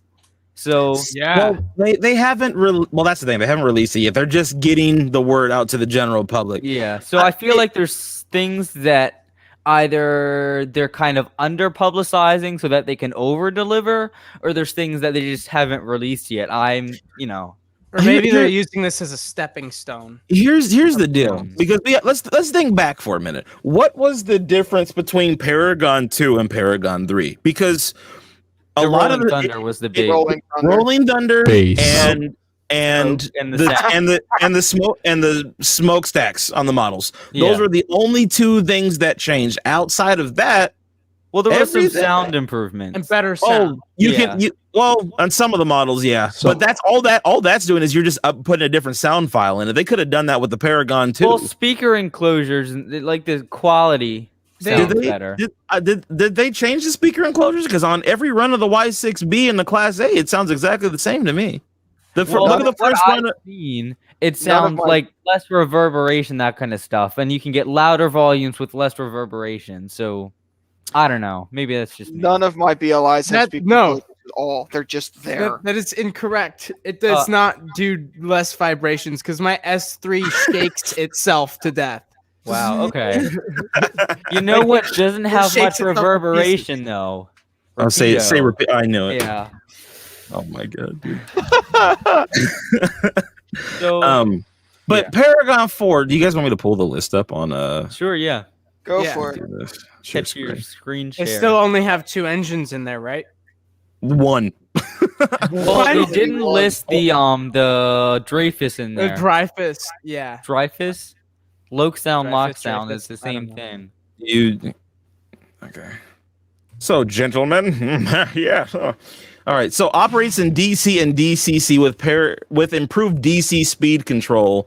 Use DC Master for sound. Do they even sell those anymore? Built-in Go Pack capacitor to navigate imperfect track. Look, okay, that's Didn't not they, like really, start to sell those They before. did that. They did that Yeah, in Paragon yeah. 3. yeah. So that's not really anything that special. Well, Quite you just frankly, don't have to buy it anymore. capacitor Yeah, pack but automatically. they also installed them in Paragon 3 models. Like they came installed in some of them. Did they? Yeah. Really? So, I Well, never which saw any of engines? that. yeah. Which engines? On the GG1 in the box cab. Oh. Well, maybe because they're And smaller, maybe I in would like get the that. newer Pacifics and in the maybe like in the new like steam engines like the Class A and the Y6B might have them. But I know forgot that about the like 55. they started doing that like after the promo video for the Go Pack, they started installing them in every engine released after that. Yeah. Here's one thing about Paragon 4 that I think is a nice feature. Pro lighting mode offers individual Yeah. control of all lights on the model. I think that is nice. So And even switching mode, I think that's a pretty cool feature. Like that's not been done before. for precise What does low that speed, even mean? yeah, that's the thing. Like I don't understand. Like Well, what's so it's like gears in a car, kind of like first gear you can turn it all the way up, but it's not going to go super fast. So for people who like operations, is that what that means? yeah. Can't you do that on NCE Power Cab? Like Well, for the Digitrax people who are just trying to survive with their little knobs and their 9 buttons, it's quite. You know what? Let me say this about Digitrax real quick too. Just because you said that, I got to give them credit. Their new wireless throttle is actually really nice. Like they kind of stepped their game up with their The system. 602. I'd have to see it and try it before I spend that. I have kind of one money on a new order. throttle. I placed it today, so we'll see. It's pretty nice. Like the buttons are real big. Like they kind of, I feel like they were kind of going between a mix of what NCE does and what TCS did with their controller. Well, what happened was they announced the new Zephyr before they announced the 602. So nobody realized that the Zephyr was like the new movement. Like people just thought, oh, that's like they're moving the Zephyr from being like a starter pack to like a kid's toy. Like that's the kind of everybody's reaction. And then you see they're making their new throttle like this, and everybody's like, oh, this is the new OS, Digitrax OS. So I don't know. So here's another feature here for getting back to the Paragon 4. Quillable whistle for various whistle lengths and patterns. Mhm. that's the thing I'm excited for. Is that any different from Paragon 3? Well, in Paragon, I mean, they can choose for it to be the same. I'm hoping that they do something like Drew's Hudson. I hate to bring that up again. Whoa. But, Well, Digitrax and NCE, they had like the pressure sensitive function 2 key. So maybe that's what they're talking about. NCE, you have to do it with the thumb wheel. You hold, and it's so cumbersome. You have to hold the whistle everybody button has their down own and do way it you with can the- quill it with like a physical. I didn't thing know to you do. can wait. You can quill whistles with the throttle. Oh, the NCE Power Cup? You can do that. Yeah, don't you have an NCE Power Cup? I do. I just never. Yeah, knew that you can quill Now your he's gotta Broadway try it Limited out. models. Wow. Yeah, We're gonna have to pause the stream. Yeah, see, now he's going to go back to his little table. The track's going to be too close to the edge, and engine's going to fall off. I'm gonna We're pull gonna up be the right back. Hudson and just start talking about that again. I reset my system the other day, and so I have to reprogram it to be able to quill again. But yeah, you can quill with the NCE power cab. Okay. Wait, you have to like program something, or does it just do it? You have to program your throttle to be able to quill. Imagine having to program your throttle. Wait, so you have to program it, and then you can't control the speed. You can only quill the whistle. That's why it's cumbersome. That's why it sucks, because I would you rather have not. So build a you're whistle. saying Digitrax does something better? no, because no, because here's how Digitrax works with their quilling. The pressure sensitive button is cool and all, but the problem is the quilling sounds really weird. Like you can't control it that well. So Maybe you just need like to the practice Lion your L1? thumb stability. listen to me, okay, sir. I've been playing video games longer than you've been alive.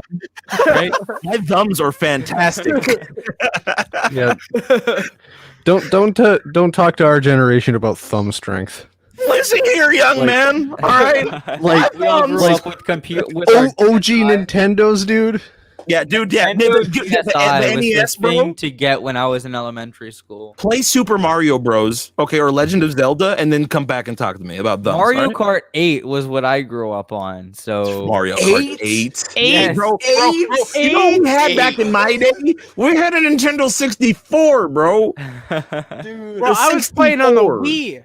Did they make Yeah. like a Wii Mario Kart Sports. 9? Because Yeah, Mario check it Kart out. 8 came out like a long time ago. No, they didn't. They re-released it on the Switch. I'm so mad. Well, yeah, that's right. Switch is like the first console since I think the GameCube. The that Wii didn't U? get- I had a didn't- Wii U. That thing was awesome. Yeah. Anyway, the Wii U trains. was 2 great. years. Right. So let me read a couple more of these off, right? Automatic grade crossing signal. Oh yeah, Which how they is already have. it, do we have automatic? Oh no, automatic Yeah. forward reverse signal. Oh wait, grade crossing automatic. Isn't that like I a don't CD think you I can think make? that's for DC because Oh, it might be. because Oh, my yeah, my yeah, MT4 yeah. does all that stuff when I plug it in on DC. That's kind of. If you spike the throttle, it'll play the whistle loop, which if you saw my videos that I was putting about it, every time I did anything with the throttle, it would blow the whistle because my power wasn't it was fluctuating, so it Oh, that was interpreted all on every DC. movement. I thought as you a had jump. a Zephyr or something. No. Oh, That was you had me fooled. I was running my DCC MT4 with I'm pretty sure this is the power pack that came out of one of my Bachmann sets. I completely thought you were just like on a DCC system. Huh. Did you guys figure out what the new improvements are yet? No. We're The working on that. Yeah. The only don't thing that ask we that saw, question. the only thing that we saw that was improved was We need to talk about this. We need to talk about the Steam ProtoThrottle because I'm gonna buy one the second it comes out. There's a Steam ProtoThrottle coming out. Well, there's a guy in the chat who's working on it. Oh, those are Yeah, like Mark $800, aren't they? He's the guy from Worth it. Australia that I was saying he was from down under. Take my money right now. Worth it. Yeah, but they're like $800, aren't they? Well, They're they're like not really- commercially available yet. Yeah, Like, yeah, they have one $800 as opposed to $200 for the controller and $100 for every install you're doing. So I paid like $250 for my whole system. So wait, what system is the ProtoThrottle compatible with? I think all of them. Really? Oh, really? That would I be think so. cool. I think it How does can that you use it with any? Magic. Because I Is know it- with TCS it works like really well, but something Guys. about like ESU. There's a thing called standards. Thank you, NMRA, for that. That's why the it should NMRA work. does. That's why it should work with all the different. I mean, I don't know. I'm assuming that. Maybe Mark could come on and tell us. Oh yeah, Mark. Do you wanna let us know in the chat if you wanna pop in and educate us about the proto Steam throttle? You can come in with your mic only Enlighten us. if you want. If you don't want to do video, That's part of the future of model railroading that actually fits the topic very well. Quite yeah, frankly. Yes, it does. that's kinda- actually a really that's kinda good lead in. Oh, like Um, DCC, kinda- like new DCC stuff. Or So- see if I can find you on Facebook. See, that's Andy said that it runs off of Wi-Fi, so it will need a PC or something else in the loop. Oh, I guess that's it runs right. off that's Well, why. then they JMRI. sell the thing You to could probably run do. it through JMRI. or Yeah. something similar, Exactly, Unless it's yeah. got its own program. Any of the Wi, because there's JMRI, and isn't there another like Wi-Fi adapter that you can just plug into any layout that came out a little while ago? It's like a little box. Well, the ProtoThrottle There's people three of sell one to use to plug into Digitrax or to Oh, Hold Mark on, says hold they're on, not guys. related. NCE. Mark is answering Andy here. This is funny. This is so funny. Think about the irony that's happening right now. There's 6 guys talking heads on video, and we're watching the chat on the side. They're supposed to be watching the us. 3 people in chat. Yeah. We're just commentating on what they're saying. Yeah. Let's not forget that one of the people in the chat is NC. Yes, I see you lurking in there. Yes, it's so that I can Yeah, I respond see if I you. need to. Okay. Let me try to find Mark. I do that too. So it needs a PC or something. Not really. Andy MRC. Yeah. MRC has one. Yep. Okay. I thought Digitrax came out with one. No. I thought ESU came out with a Wi-Fi system as well. I know they have the Throttle, which is compatible with JMRI and all that. But They if could I have the remember wireless correctly, one. I thought there was like a Wi-Fi module that came out like 4 or 5 years ago. It was like a portable Wi-Fi module. You just plug it in to any DCC system, and then you were able to use your cell phone with the module. I think I don't Digitrax tried or was starting to work on one and then it never really made I it think to it's coming market, out as far as soon. I'm like- aware. I don't know. I thought Digitrax did have one. Yeah, I know they started it, and I know it got close to release, but I don't know if it ever did. All Yeah, right. I So mean, Mark, I sent you the link over Facebook if you want to get on. No pressure. In a way, guys, it doesn't really matter because JMRI gives you the Wi-Fi capabilities, and that will work with anything. Yeah. Right, but the only, I guess, the workaround for this, the advantage of this over the JMRI was you didn't need a whole computer. It was just a small module you could hook into any layout. So let's say you went to a train show, like for instance, the train show in my area. These guys refuse to use cell phones on the show layout, but you could like take it to a show layout, just plug the module in, and now you can use your cell phone on any layout. So that was kind of the advantage without having a laptop or something. You know, though, I'm pretty sure that you can have a Raspberry Pi, like these little mini computers running Java, which would run JMRI. Yeah. I'm pretty sure about that. So it's not like you have to have an expensive laptop to run JMRI. It's not about having an expensive laptop, but you also have to have a wireless router in order to broadcast the signal for the phone to be used. So you have to have even if you have a little mini laptop, you have to have that, and then it has to be able to hook to a laptop. Like I have a laptop down here, I can't hook a router into it. My older one I can, the bigger laptop I can, but the little small mini laptops, like the ones that double as tablets, a lot of them don't come equipped with the Ethernet plug. Well, mine doesn't. I have a small MacBook Air, and I use a Ethernet with a USB adapter. Mhm. So it works. It depends on the laptop. Hold on a second. You don't have to have connectivity to the internet to have a Wi-Fi network. No. It's not he's saying connectivity to the internet. So, but you have to have a router to broadcast the signal. It's not connected to the internet, but you have to have the router to actually broadcast the signal. I'm pretty sure that you can create a Wi-Fi network without an expensive router too. Depending on some laptops might be able to do it because there are cell phones that can do it, right? But that's what I was thinking. You can make a hotspot with your phone even if you want to. You just use that's data. true. Can't Well, you it's just not use usually data? as fast though. Like from my phone hotspot, I found. Here's the only thing though: if you create a hotspot with your phone, how do you get JMRI synced to the phone hotspot? Because the way JMRI works, and maybe I'm out of touch because I haven't really messed with any of the new updates with JMRI. But the way it used to work was you had your computer, right? And that with just the computer being able I can't talk. Just the computer connected to the track was enough to be able to run trains with your computer. But if you wanted to use your cell phone, you had to have a device that would broadcast a signal. So you needed. Well, I have a question. So do router. people go to train shows with their laptop and run trains like that? I Is did. it Yes. people do. I used to do that. I brought one train show I did. I brought my laptop, had all I take this and I run trains around the layout, just carrying around my laptop.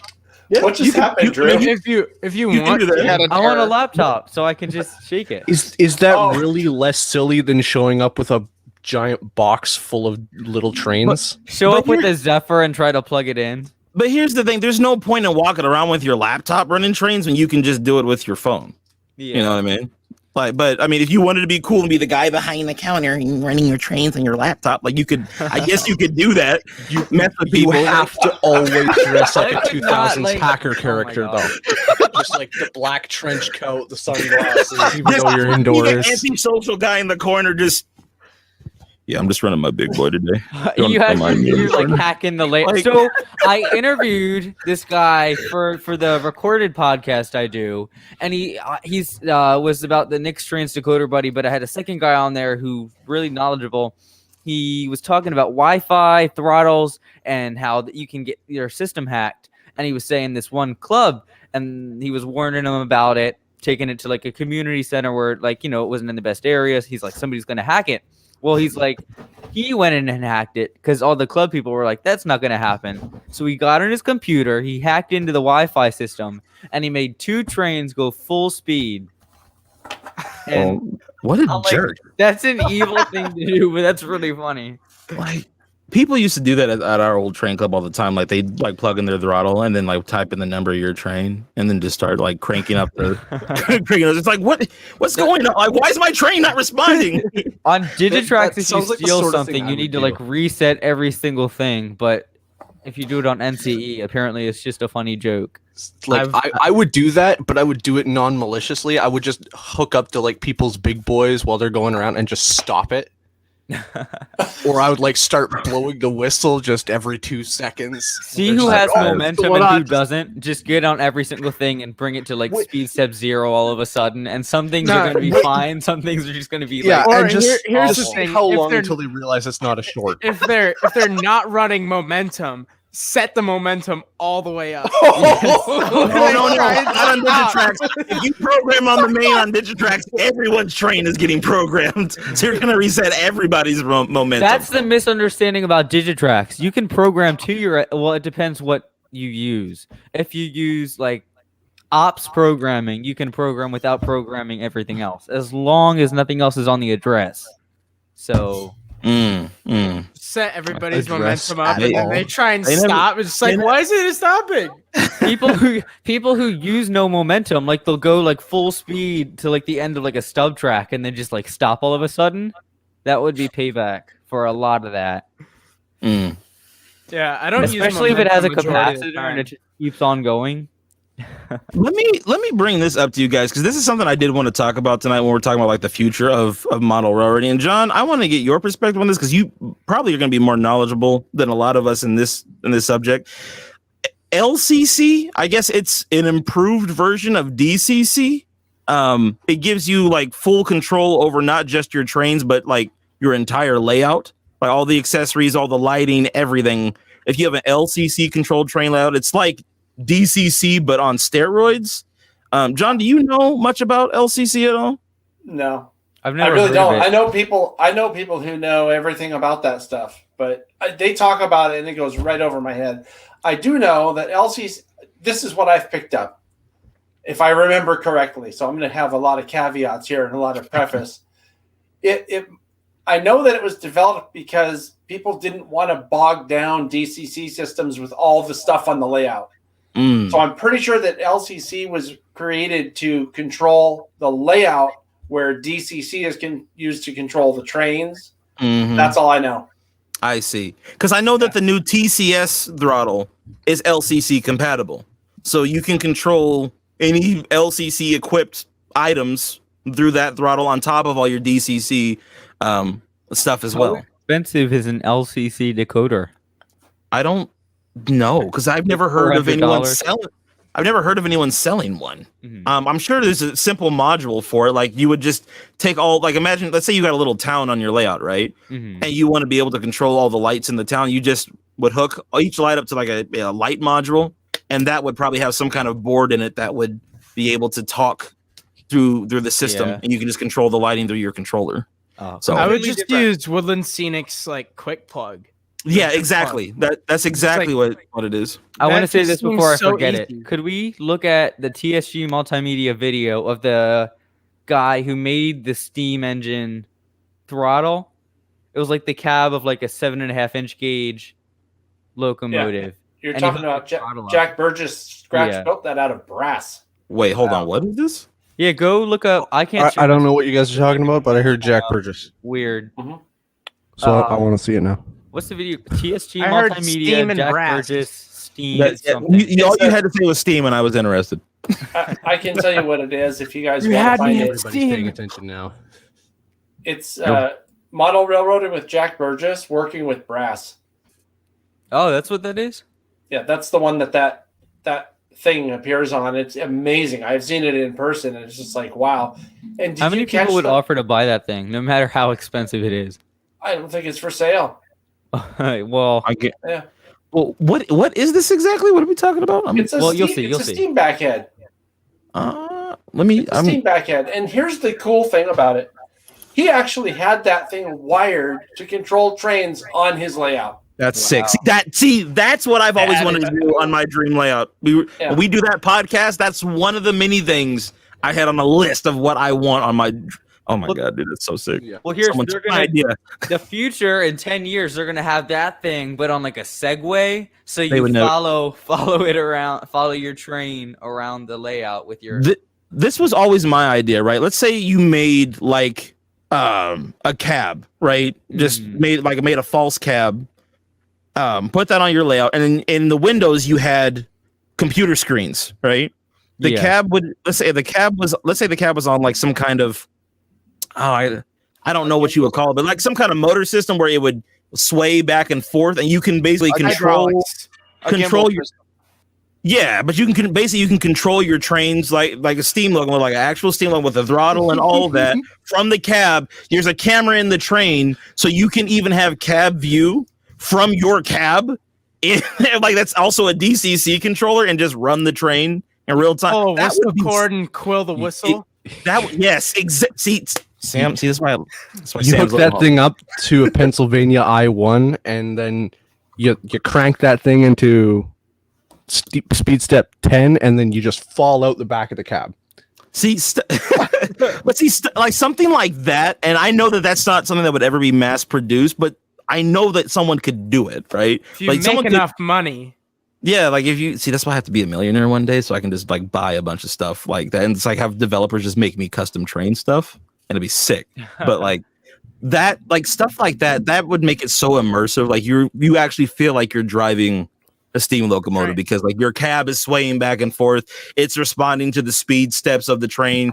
You can like like Sam was saying, there's a whistle cord, a throttle. You can blow the whistle, quill it, all of that, and you've got monitors and a camera inside the train to make at track level to make it look like you're actually driving the train. That would be insane. Like, oh my god, that'd be so sick. I Now, guarantee Clint, you, in another 20 years, there's probably be technology Clint, like that. You can do take something that like same technology and hook it up to trains. So Yes. Sims, Yeah, well, VR. they do have stuff like that for Yeah, train they, sim. they have done that before many times. I've actually been in one at a museum. could somebody share the video, please? I was trying to do it, but my computer doesn't like. to Yeah, those work are really I cool. can- Imagine getting I that, can but try. with What's really it advanced called? stuff like quilling the whistle and stuff. Like not TSG just multimedia model railroading with Jack Burgess working with brass. like not just a Oh, cab I with think I saw keybinds on part it, of that. but like you got like surround Media. sound and like The East that would be Penn Traction amazing. Club. The East Penn Traction Club has a small layout with a trolley on it. Oh, You can control said trolley with actual episode trolley 12. Does it say got it. working with brass? That's Does the say one. working with brass. Okay. I can I put the don't- link in the chat if you want. Well, I guess you can. I'm just trying to show it here. If whoever Oh. has it pulled up, just I Yeah. have it pulled up. I'm working on screen sharing it right now. perfect. Share screen. Sure. It's a hot girl summer. What is this? All right. There we go. Oh, I would do it, but I am not able to stream an upload of myself and watch that, and it's too much bandwidth. isn't it like 3/4 of the way through? Because it's not the whole thing. There's a couple other projects. Yeah, I'll find it for you, Drew. Yeah, it's at about 17 minutes. All right. 17 minutes and 25 seconds. Yeah. Oop, there we go. I can take a still of it if you want me to share my screen. There we go. Oh, Okay, yeah. I found it. The heck? Whoa. Wow. That is pretty cool. Yeah. That is really cool. Yeah, but see, then you're gonna have to start making like different cabs for different types of locomotives. No. That is so wild. It Wow. looks like some of the cabs you see on large live steam models. Yeah, like 7.5-inch Yeah. gauge kind of stuff. That's also something we could do because there's a lot of people out there who do the 7.5-inch gauge, Yeah. the bigger live steam stuff. I don't see why you couldn't have somebody commission a backhead with controls and then just digitize it into a simulator or something. Well, that's kind of what this is. See, I'm the sort of person that I would like immediately start causing shorts if I were in control of that, because I would just I would throw that throttle all the way open with the brakes still on. That is so. Start trying to pull back on the Johnson bar and one oh, why is my train spinning in place? So does this actually controls his models? It doesn't now, but it did at one time. Wow. That's crazy. You know what's That's crazy. Yeah, you know what's really, I don't know, kind of disappointing about it is that the layout that he had where he was able to control the trains with this device was torn down. What? Wow. He took it apart because it was his test layout. It was his test layout. Jack is really hardcore, and he built a test layout just to get good at what he was doing and realized what worked and what didn't work. And when he was done building that layout, he tore it all down and he built his layout that he has now, which is one of the most amazing layouts. Well, it may be the most amazing layout that I've seen in person, but it's regarded as one of the best layouts probably in the world. Well, do you know how and feasible none it of is us that he do could that sort- wire it up to work again? I do what? I didn't hear.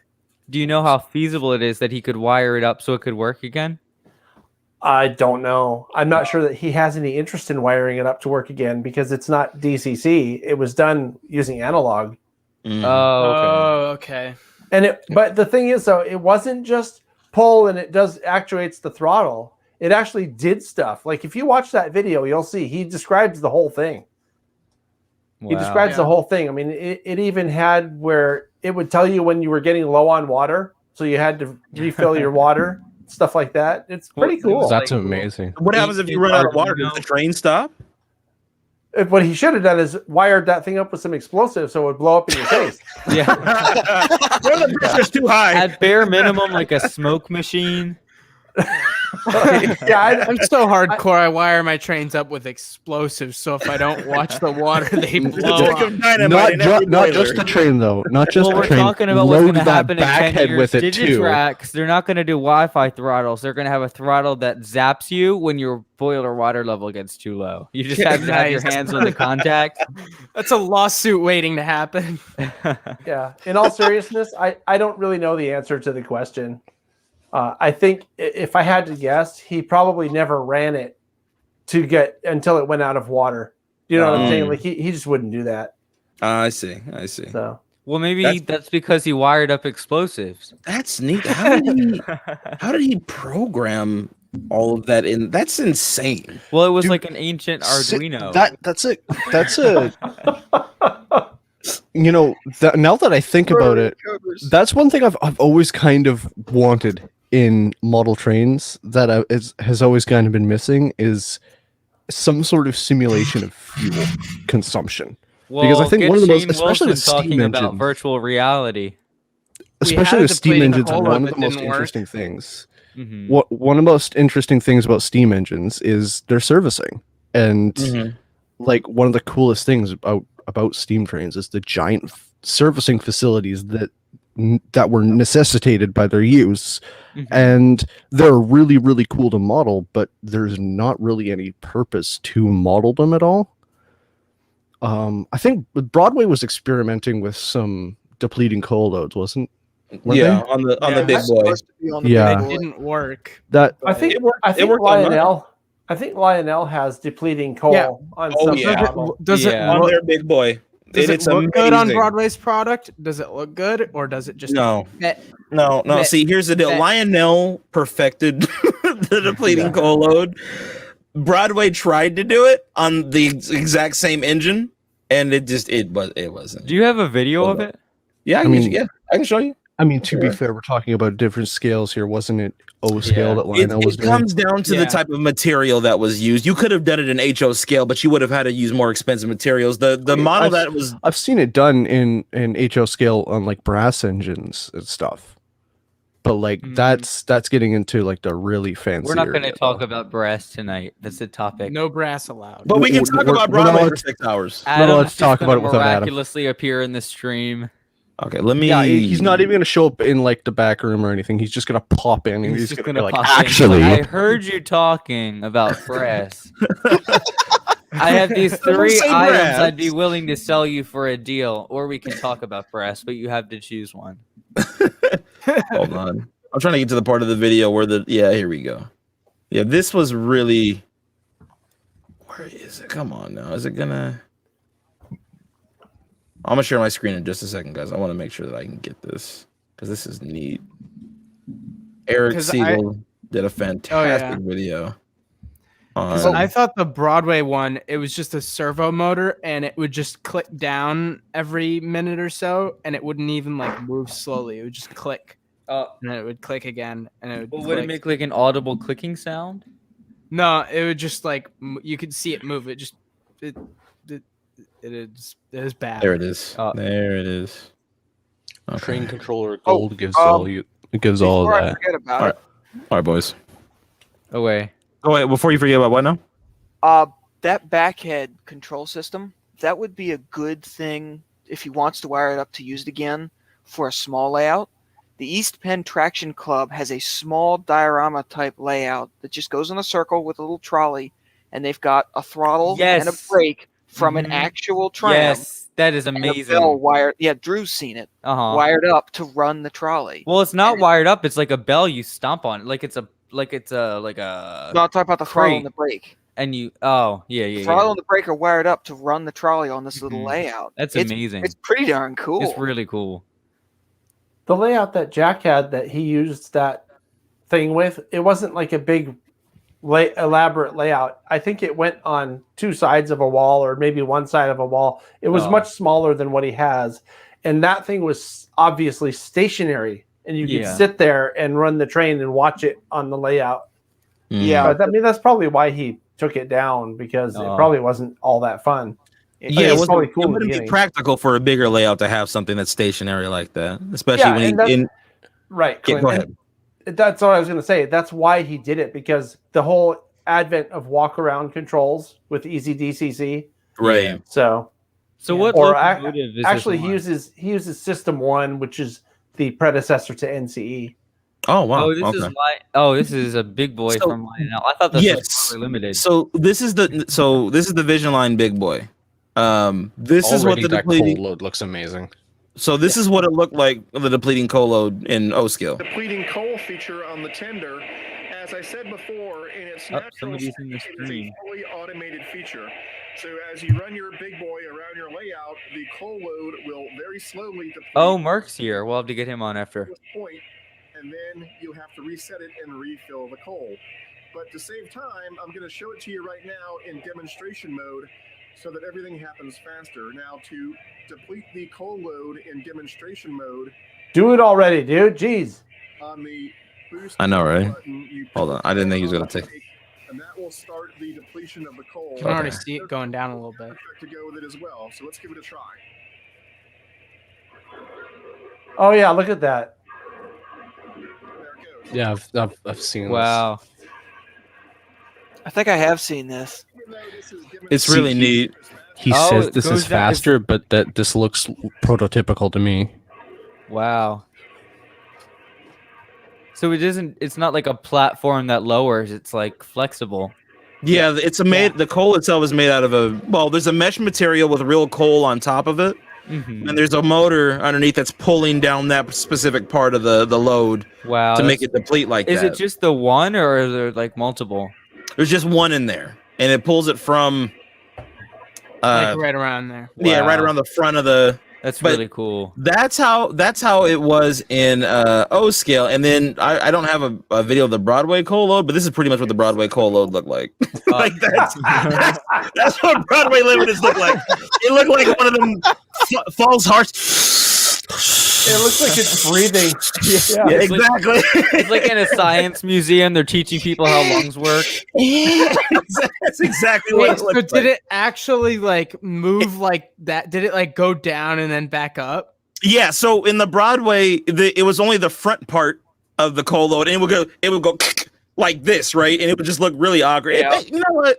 It was cool for what it was, but it added to the point that Cam was trying to get to earlier, which is that like it added an extra level of playability with your model trains. That's what I was saying on my podcast a few weeks ago. Like it would be nice to have a decoder that had a game built into where like you had to watch your water level. You had it could sense if you were going up a grade and you had to get the train up to speed. You know, And otherwise the your sound would train- change Yeah, accordingly. Well, we and- have Mark. I don't want to leave him waiting. He's been here for like 3 minutes. He's in the. Hey, sorry, Hello. tried to Hey, get you. Welcome. hello, sir. I'm an old bloke. How's the I'm weather in Australia? It's warm and sunny. It's like a summery type day. Not me, like you guys. Dark and humid and about 70 degrees Fahrenheit. I'm not good at Celsius. I'm sorry. It's just dark Yeah. and cold here. Wait, That's so is lovely. it Sure, 8 in the morning for you? No, it's probably about 1 o'clock in the afternoon. Oh, Mm. Okay. To- tomorrow. Yeah, it's tomorrow. tomorrow. Yeah, Yeah. tomorrow. One It's o'clock Saturday. tomorrow. It's Saturday. Okay. Aw. Cool. I have a And question. now, Mark. I've missed a good deal of your podcast because I've been mucking around trying to hook myself in, not knowing how to do it. Oh well. We were just talking so I about missed a moving whole coal lot. loads as well. I came back to breathing coal loads. Yes.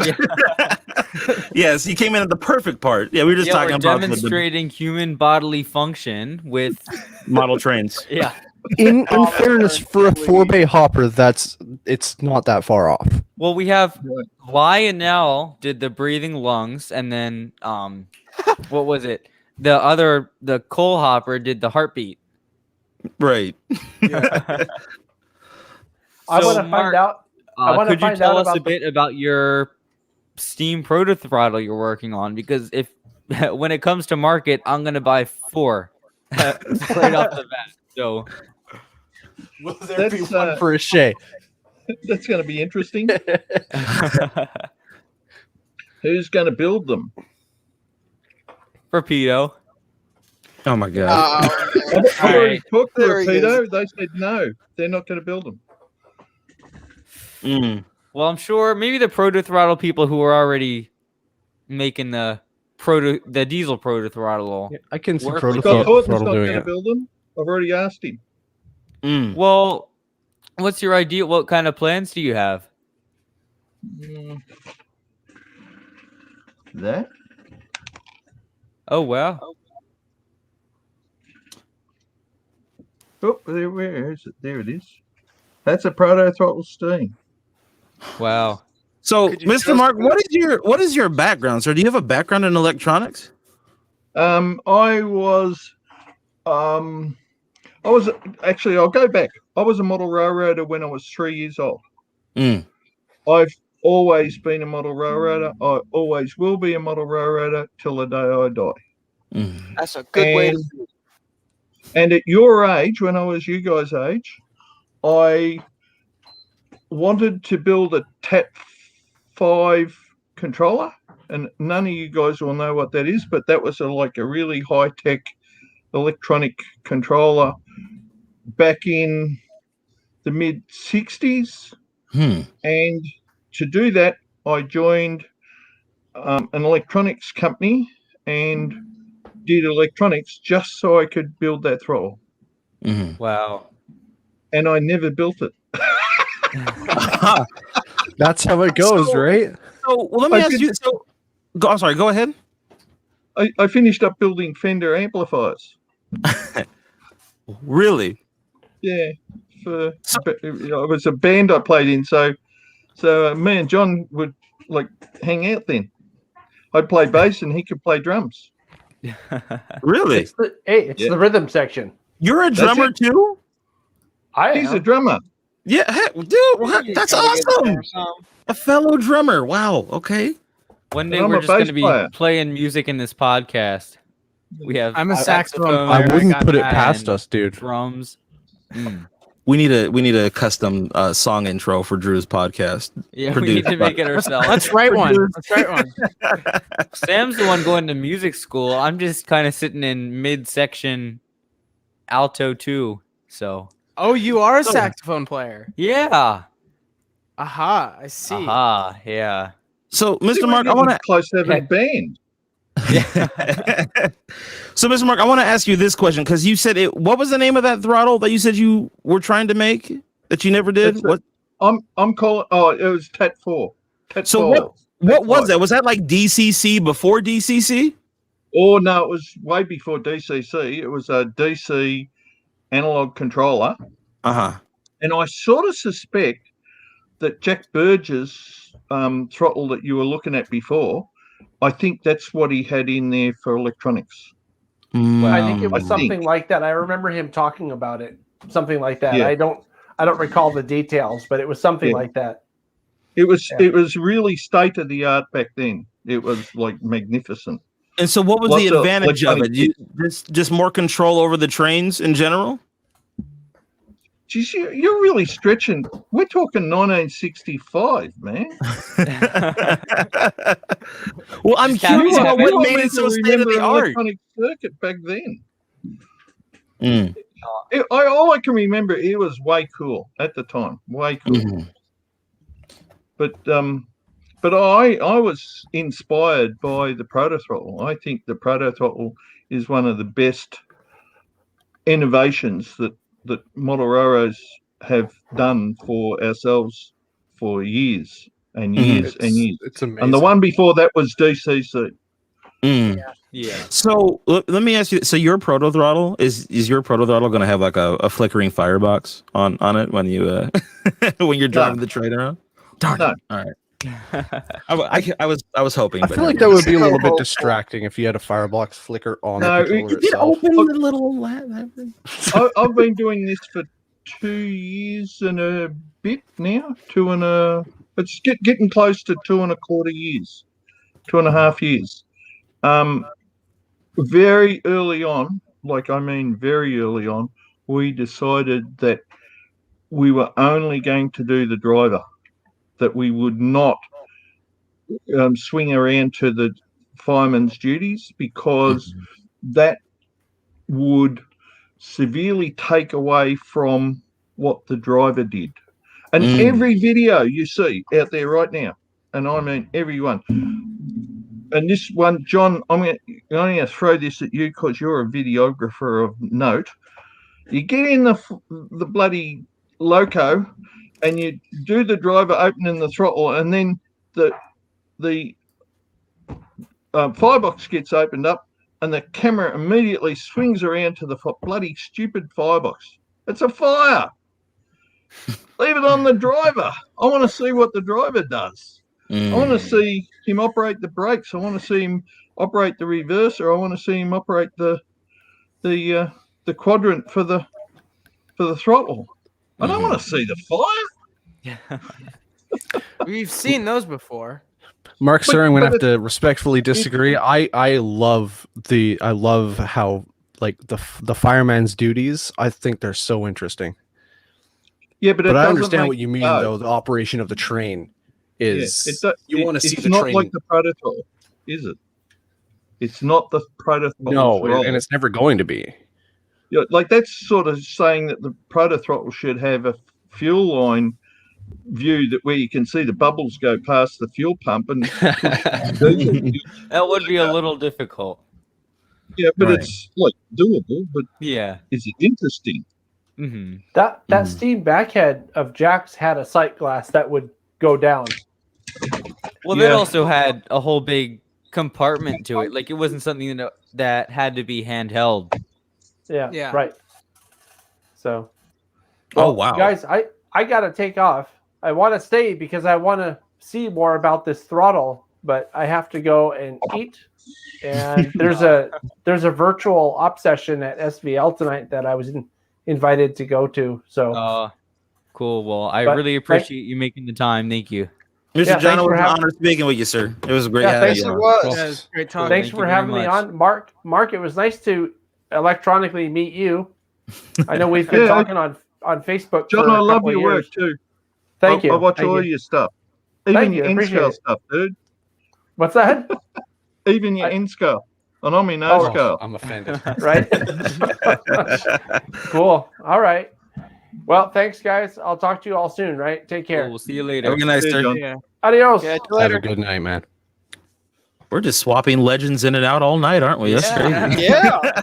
We're on a roll. Right earlier, John Abaticola. Now we have the brand new Steam ProtoThrottle. No, you haven't really got the brand new Steam ProtoThrottle. It's still got a fair way to go. Clint, 5 or 6 weeks ago, I was feeling starstruck talking to you on the chat of your streams. Hush, bro.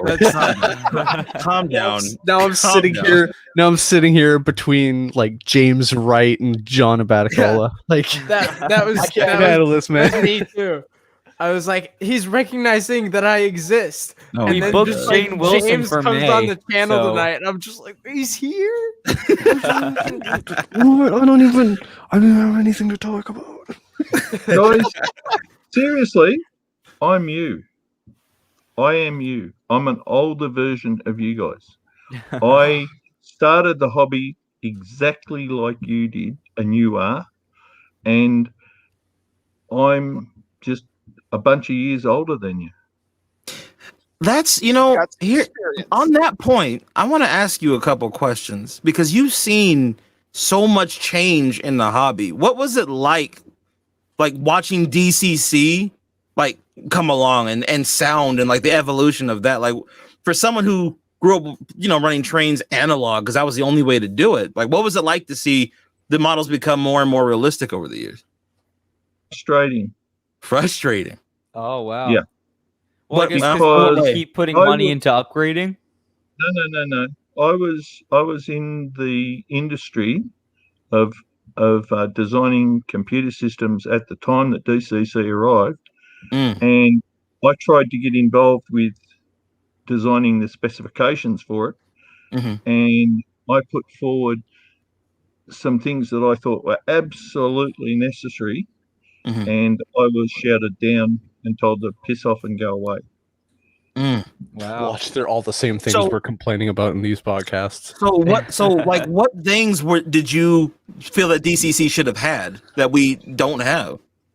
I wanted a backward messaging methodology where if the DCC system spoke to the decoder could answer in a couple of bytes what the question was to the question, i.e., how fast are you going?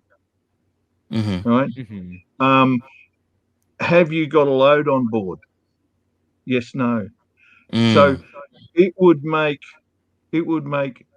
things like when you do momentum settings, how many cars have you got behind your train? So if you asked the carriages and the DCC decoders, were they there? Were they rolling and part of the consist? Then that could impact upon how you plug in your momentum, and you could make it all automated. See, this is what I was talking about with having the decoders have like some kind of game installed where the decoder is talking to the controller and it's responding based on the input that you're giving it. So like if you're going up a hill and you've got 15, 20 cars behind it, if you don't get enough speed going up the hill, the train will stall, stuff like that. That's what to me, that's what that sounds like. Technology like that. And so you wanted that off the bat. Wow. That's All you what's need in is there. just to buy an old QSI decoder. Time out. That's what's in there? That's what's in there. Are you serious? Oh. So you're Well, saying yeah, that I you know have the ProtoThrottle. electronics to make it happen, and at this point, it's just kind of looking for somebody to pick up the idea? No. Oh, well, I think, first of all, I'm blind. I'm really close to being totally blind. Right. I'm old. I'm retired. I'm passionate about model railroads, but I am not in the business of making money out of model railroads. This is fun to me. I am playing. I am being you guys. Drew, do you do what you're doing for money? No. Yes, no. The same for me. Mm-hmm. I'm not doing this for money. I'm not trying to make a business here. I'm trying to elevate the standard of model railways up another level. The same way. So let me ask you a question, sir. Another one. How do I say this? What things do you think are missing from digital command control now? Like how do you think it could improve? Because you're kind of what your system, it sounds like you're improving upon what's already done. Like your throttle seems to me like it's doing what DCC should be. And you're filling in a niche, a gap that's not being filled. No, I don't see it that way at all, Drew.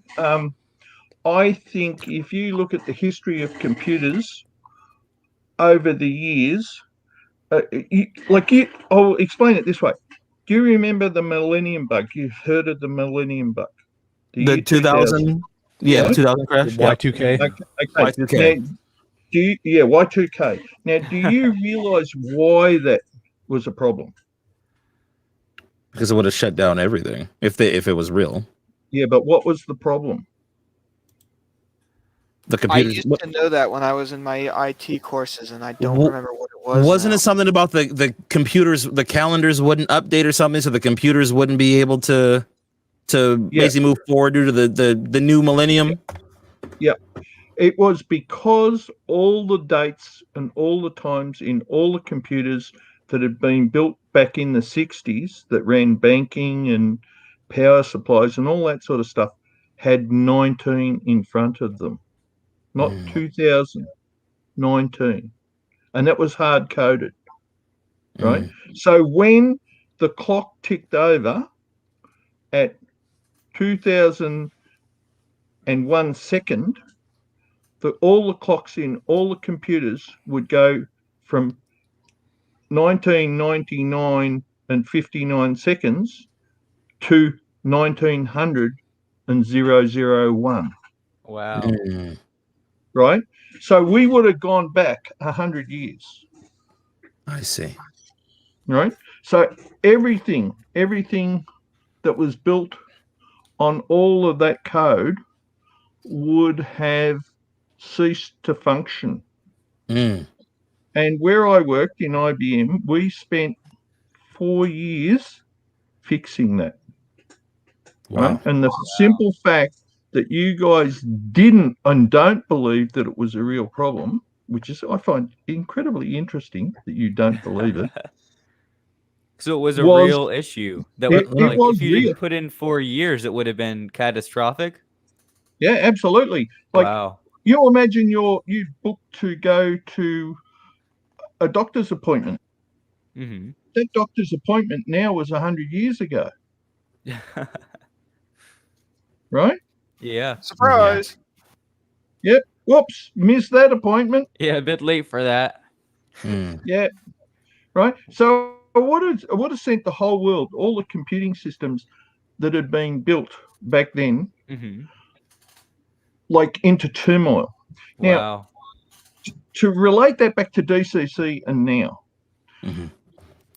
the time functions of all of the bank's computer systems and the time functions of all the train systems for their scheduling and the time systems for all sorts of computers were written back in the 60s, right?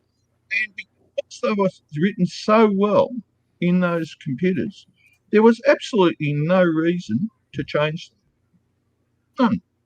No reason whatever. They worked perfectly.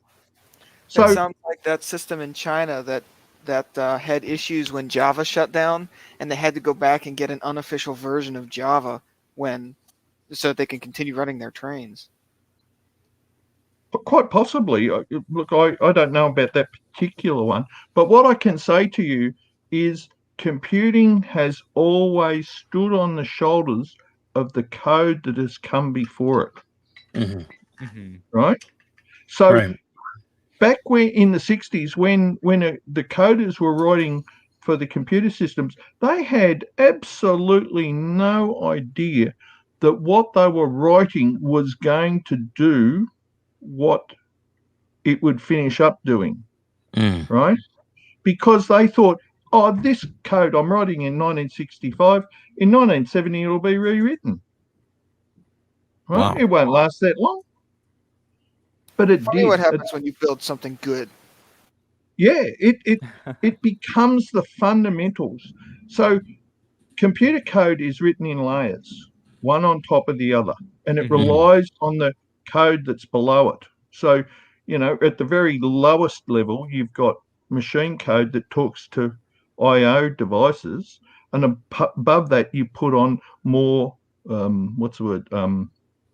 easier to use bits of code that rely on the stuff that was written earlier to provide those functions. And that's what the Y2K problem was. Wow. It was relying on code that was written a long, long time ago, before they even thought that there would be a necessity for 2000. Now, if we bring that to DCC, DCC, as it is structured now, is nothing like what it was when it was first dragged over here by Mr. Lenz and it was first adopted.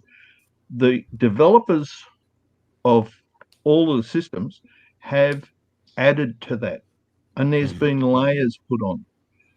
So my throttle relies absolutely on the fundamentals of the basic DCC. Right? Not changing anything. But we're trying to work out innovative ways of manipulating those code. And the reason why we're doing that is nobody wants to have to go out and replace all of their decoders in all of their steam locos just so they can use a ProtoThrottle. Right? You understand? So Yeah. you're relying on that was built before you. Right. Yeah. Okay. Now, one of the things, if we go back to the firemen, there's no support in any DCC decoder for firemen, is there? No. All right. But that doesn't mean to say that somebody after me can't build a fireman unit and do that.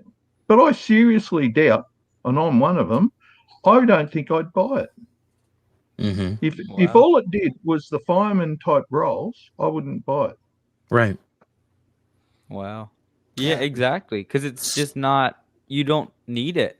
It's not as involved. There's not as much that you could really do with just the fireman's part of the There's locomotive. plenty you can do, but it's all support. It doesn't directly influence the train's You're not really operation. running the train. Yeah.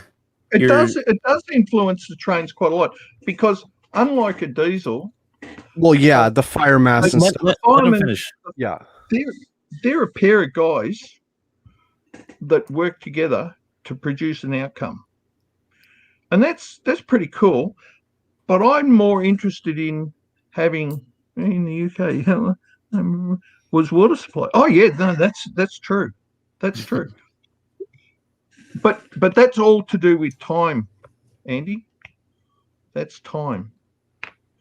So if we go back to where I think I can take the hobby, you think about it this way. If I connect up a connection to JRMI operations, JRMI can tell me which cars I've got in my consist. It can tell me how much weight I've got in my consist. It can tell me how many cars are in the consist and what order they're in. Right? Right. So I can grab this.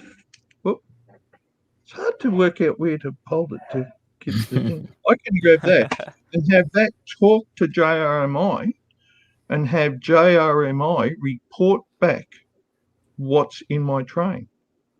I see. Now, Working on think about the pre-existing code. possibilities now, right? Right. I don't talk to a decoder in a car. I talk to JRMI, and it tells me what cars I've got. I see. Yeah. So therefore, I can ramp up the momentum settings and ramp them down again, depending on what I've hooked up to it. I see. Wow. That is Right? that is the most really amazing cool. explanation. That is really cool. I love it. That, if you think about that and then apply it to the Y2K issue, I'm not trying to rebuild the world, right? I'm not trying to write it from scratch. I'm not saying go out and wipe out every DCC decoder you've got that you've ever owned and put in my DCC decoders that do my features. What I'm saying to you is let's build on top of a layer that's below us and innovate that. I see. Wow. That's So neat. it's not about buying expensive decoders, expensive adapters. It's about using what we have and building on top of that. Yeah, and I listened to you guys last week. That was quite a stream. Yeah. And you guys were absolutely cannon all the manufacturers. And I'm sitting there going, whoa, back off, boys, back off. You know, like they're producing stuff for you. And whether you like it or not, you should be grateful for what you're getting, because I can tell you, when I was your age, the model that I wanted, I had to scratch build from scratch. Wow. If I wanted it. And I've got it now. I've got my models. But it took 30 or 40 years to get them. So be grateful for what manufacturers put in front of you. And if they're not exactly right, fix them. Make them better. That's part of the hobby. Innovate. That's half the fun of the hobby, is taking something that works or might not work and making it better. Yeah. It would Go ahead, Drew. It would be great to have you on for if we could record a podcast interview, because you have so much. I can't believe I've never heard of these ideas before, because you have so much wisdom to share about all this, and the fact that when you presented these ideas when DCC was just being concepted and you were turned away, it's amazing to think about what it could have been if what you're saying was incorporated. And I mean, Look, you can. I can stand on my high horse and say, look, I was right. Look, I was right. But the simple fact was that in order to get something like that off, you had to have agreement from a whole bunch of manufacturers all at the same time. And I had to convince all of them. And their answer to me was, what are you going to do with the backward ability to talk from Decoder back to the base station? And you know what, at the time, how much did I come up with? Yeah. Right? I came up with 0. But I knew that having a backward channel to be able to talk back from a decoder would be a good thing. It would not hurt. Yeah. But just because you have a good idea doesn't mean to say that everybody's going to spend another $100,000 in development time to develop that idea just because you had it. Yeah. Right? It takes effort. to do development work. But what I'm putting to you fellas, and you're the future of this hobby. It's not me. I'm not the future of this hobby. You're the future. You guys have to think about how you can build on what other people have done and move the bar up. Right. And that's what I like about the breathing coal. I've never thought of that. That's way cool.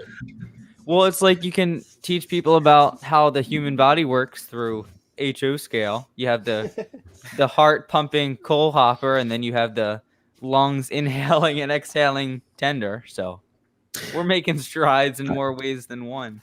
I want to real quick, if I can, touch upon something that you said earlier, and I think it's very important to keep things in perspective and keep things in their proper context. And I want to thank you for saying what you did about being appreciative or being grateful for what you have. I know that on this podcast, and I can at times be the most vocal when it comes to this, is the criticisms of certain manufacturers, and we really do it for the sake of satire and entertainment, but also for the sake of we really love the hobby and we want better products, and we understand the innovation and constructive criticism brings about better products. That's why sound quality has evolved to the way that it has now. But I think that in us doing that from time to time, and I've got 3 fingers pointed right at me when I say this, is that when you're very critical of something, it can definitely sound like you're unappreciative.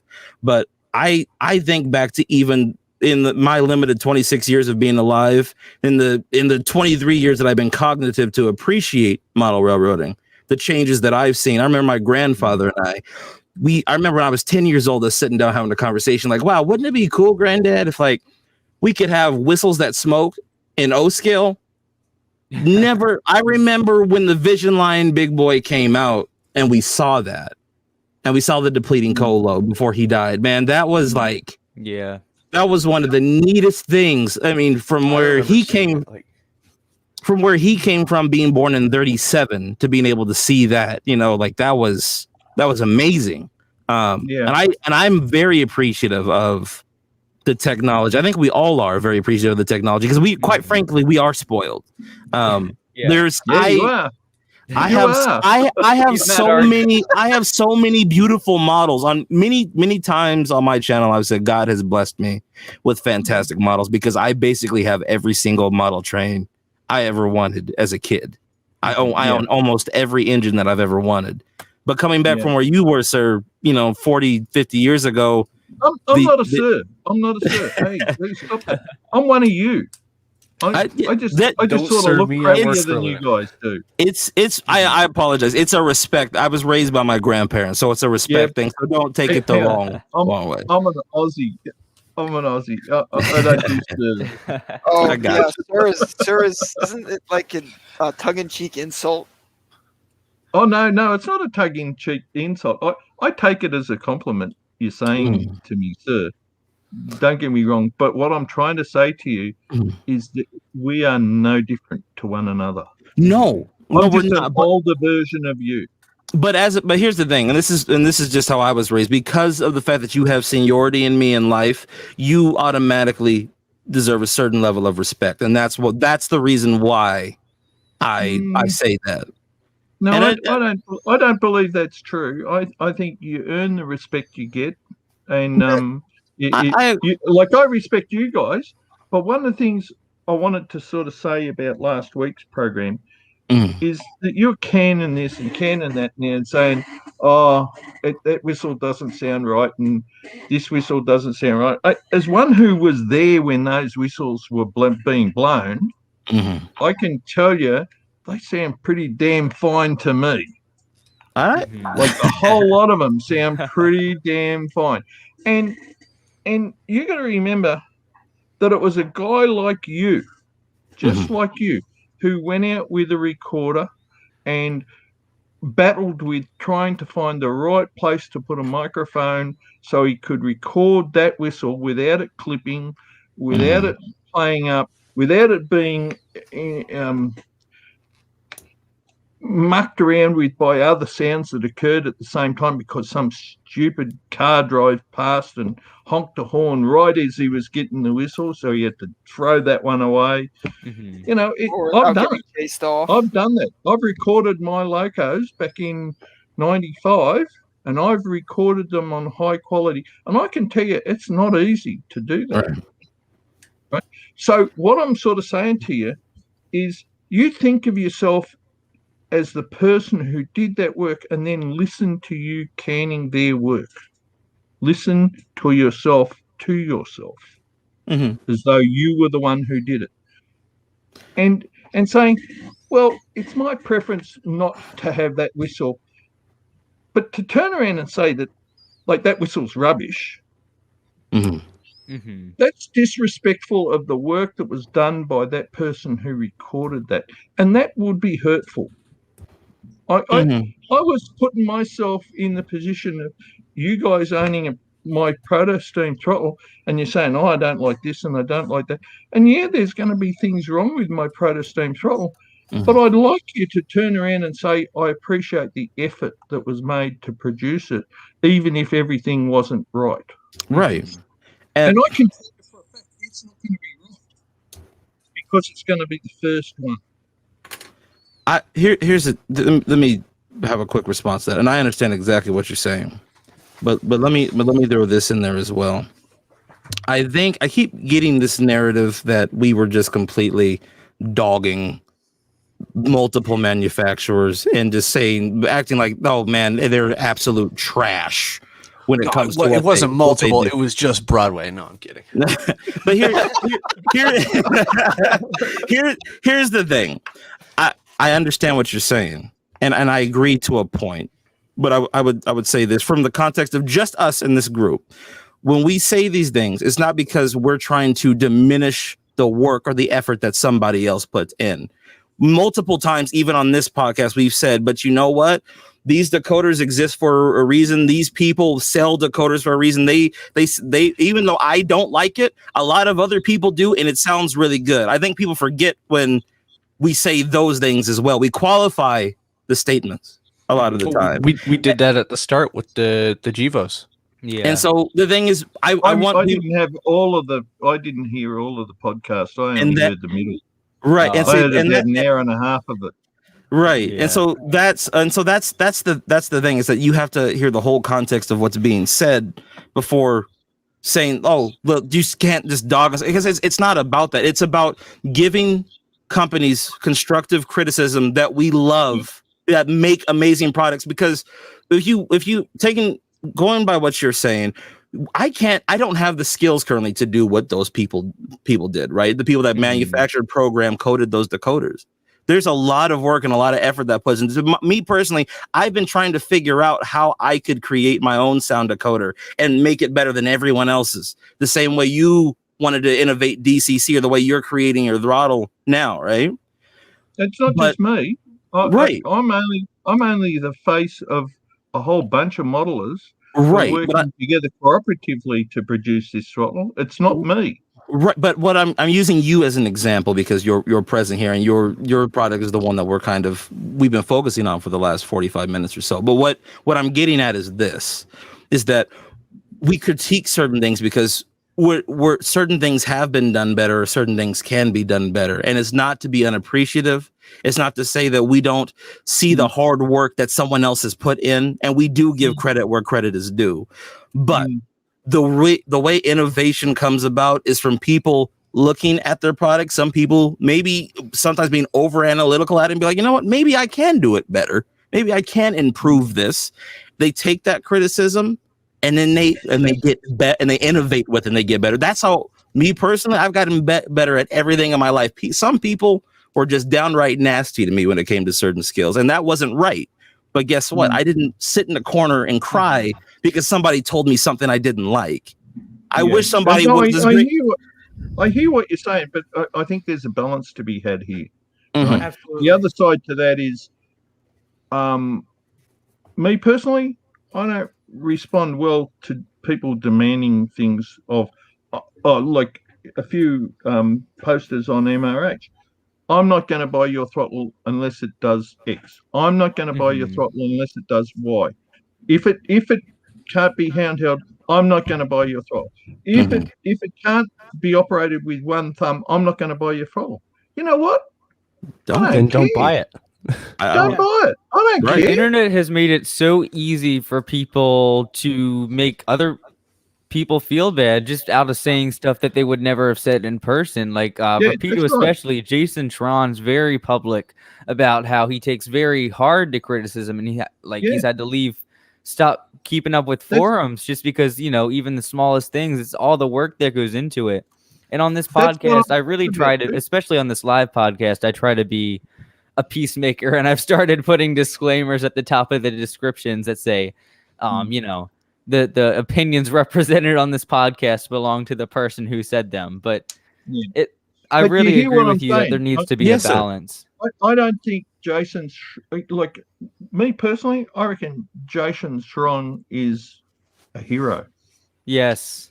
He, like what he's doing for our hobby, and you realize I'm going to buy nothing off Jason Schron.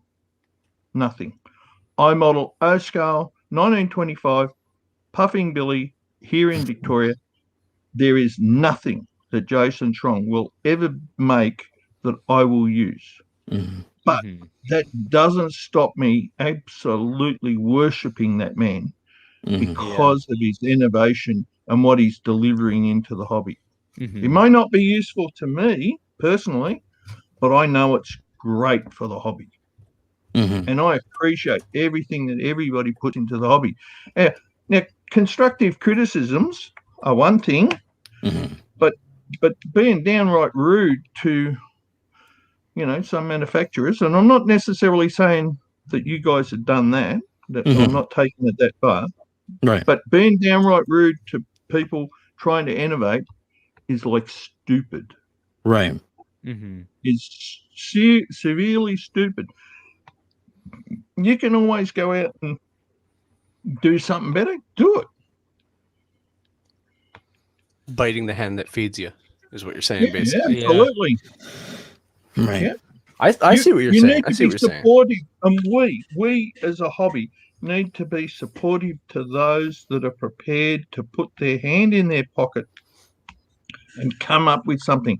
Like, I love the ProtoThrottle. I love what those guys have done for our hobby. Like, it has made operating a layout just so much better. And to me, it's shrunk the need for a really big layout. And the fact that it's shrunk, you can have one loco now and a half dozen cars and run a ProtoThrottle, and that's enough.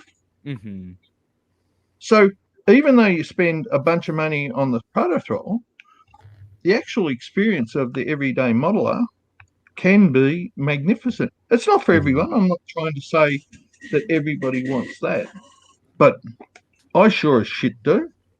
Right? That's what I want. I think if I had one steam loco and one yard, and I switched that yard, I'd be pretty happy. Yeah. If my controller, if I could drive the controller that had all the features of a steam loco and the difficulties of it, right?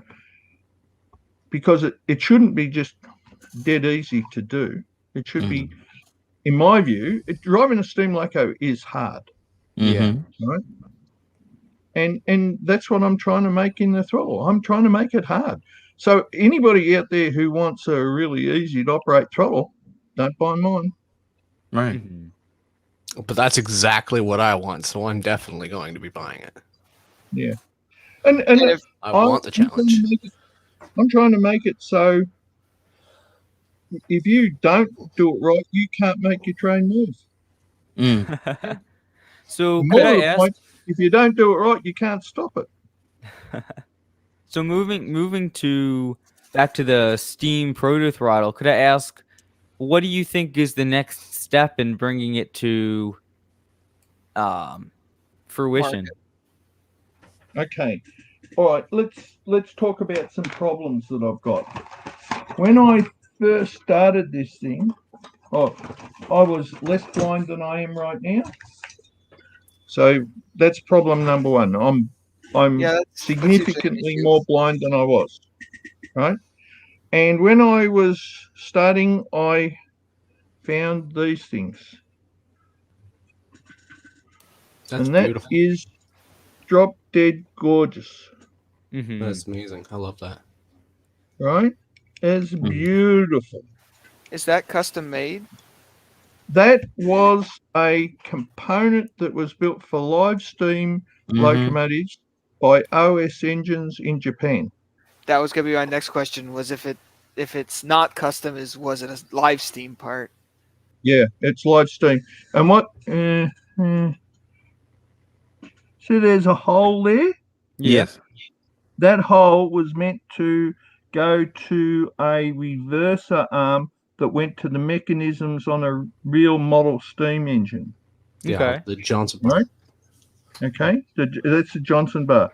And can you see the cutouts in here where the holes lock in? In a real one, in the real Johnson bar, they have 20 to 30 notches on either side. Depends on which loco you're talking about. Yeah. But essentially a lot more notches than you have on a live steam loco. All right? So you're following with me? Okay, now I'll show you the problem. Look at that end. Can you tell me what it is? It hinges. Screw pivot. It does. There's nothing to. It doesn't move.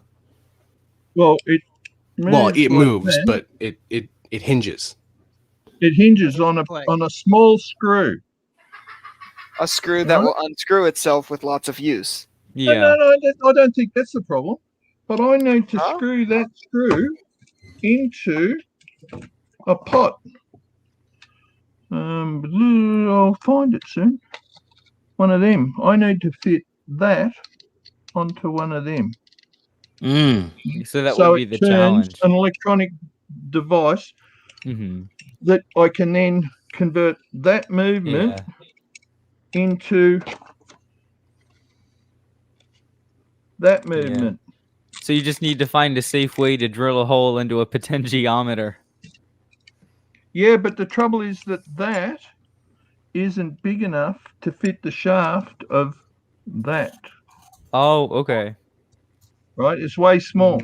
So very early on, like within 3 weeks of me starting 2.5 years ago, I determined that I had a problem with this device, and that was converting it to the electronics. And since then, I've redesigned this, and I've been trying to get it manufactured somewhere in the world, because the OS Engines people who make this stopped making this. Oh. Right? They took it off and deleted it. No longer manufactured. And this is beautiful. This is made out of sintered steel, which is steel that's compressed. So I can thump this, I can hit it with a hammer. It's strong. Yeah. Right? This metal here is steel, plate steel, and it's been punched. This back plate is plate steel, and the controls in here for the locking mechanism are brass that's made in Los Wax. Right? I have to get this constructed somewhere in the world. And at the moment, I haven't got somebody to make it. Right? If I don't get this whole project is stuffed. Would you consider, if there were to be tooled a body shell for the throttle, do you think a plastic or metal alternative to that, specifically tooled for that use, would work, or would it have to be specifically?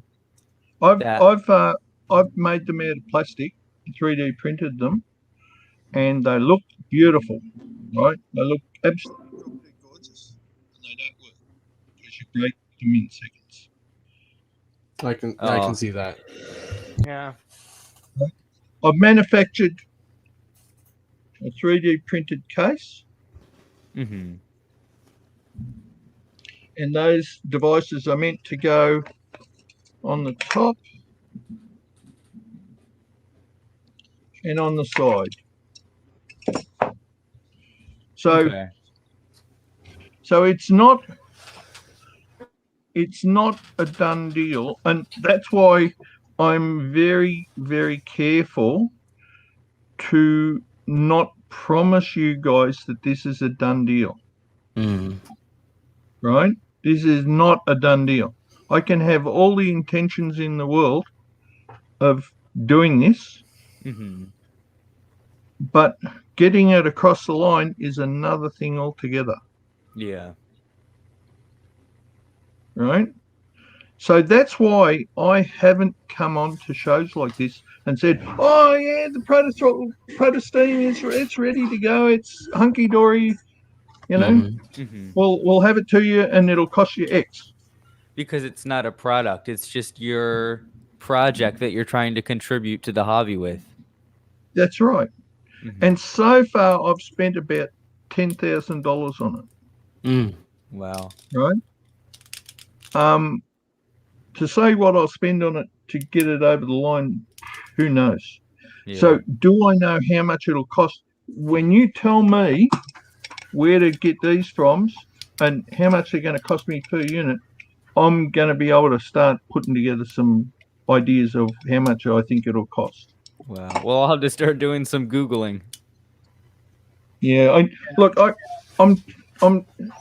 I'm actually toying with the idea of buying a $15,000 sintering 3D printer to try and do it, but I'm blind. Yeah. You know, do you want a blind man making this shit for you? If it works. I guess. But you know what I mean? Like, yeah. Yeah. I can come up with lots of ideas. Like, for example, you talk about firemen, right? I don't want a fireman. I want a conductor. Yeah. I want a two-man crew where I have the conductor who's got an iPad, right? He walks around with an iPad, and on that he's got a list of the consists that you're going to pick up, and he directs you to back up to that train there and pull the first 5 cars, and then I go into JRMI and I pick up how many cars and I send that to the throttle so that when you hook up to the train, you don't pull away with those 5 cars the same way as you hooked up to get there when you were just a light engine. But you know. Oh, okay. I think I know what you're talking about now. Tons. So you're talking about combining like waybills with the programming of the DCC and like momentum. Yeah. And that's you know how really much cool of that idea. I'm trying to do? How much of that am I trying to do right now? Right. No. That's way down the road. Let's get the throttle working and innovate from there. So I'm hoping that people will pick up on the basics and then build the layers on top of them. Remember, like the Y2K thing? Build on top, build on top, build on top, build on top. Don't think that you have to rebuild the whole world and change the world in order to get there. But one of the things I will talk about is decoders like the ESU or the soundtracks or whatever. I want to be able to directly control the chuff. Right? Not the chuff rate, but the chuff, the sound of the chuff. Because when I'm calculating how fast my train will go with this guy, I know how much steam I'm sending into the cylinders and how much weight I'm pulling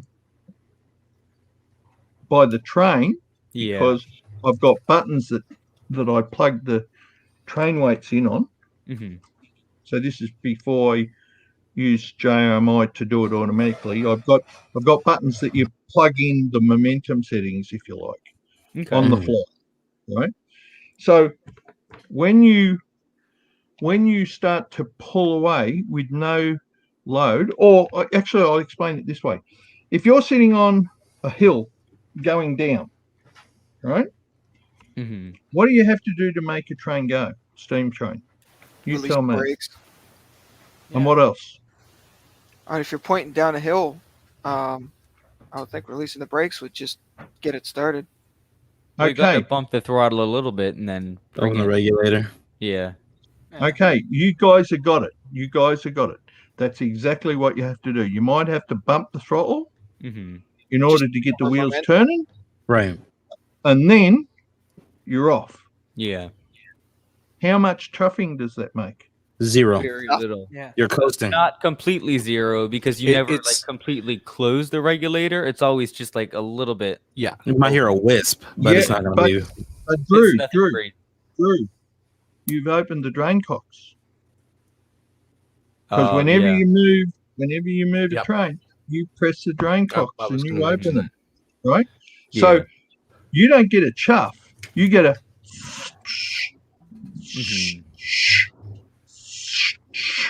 and that's the noise you get. Yeah. What do the current crop of DCC sound decoders give you? A lot of them give you a chuff and then the hiss. They all give you the chuff. When they start out, they hiss a little bit and then they but that's because they've got automatic drain cocks in there. Jason Tron did a really good job on the Royal Hudson, but I haven't seen it anywhere else. Yeah, that's in most of the Decoders have automatic drain cocks. Personally, I'd rather press the button myself and get the drain cocks happening myself. But that's beside the point. The point is that under some circumstances, steam trains move away and can go to quite high speeds without any chuffing. Yeah. No chuffing.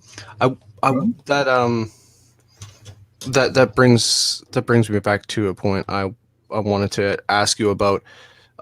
So is the Johnson bar going to actually affect the operation in this concept you have in your head? Your sweet Bippy, yes. So okay, perfect. Because the Johnson bar should have a huge effect on the sound that the train makes. It should have a sound and the regulator on how loud the chuffs are. Yeah. Because as far as I know, every decoder out there has it so you've got full cutoff and essentially full throttle. No matter what the speed setting, no matter what the load behind the train, it always is just full chuff. And you said, it rarely sounds like that. No, that's not correct.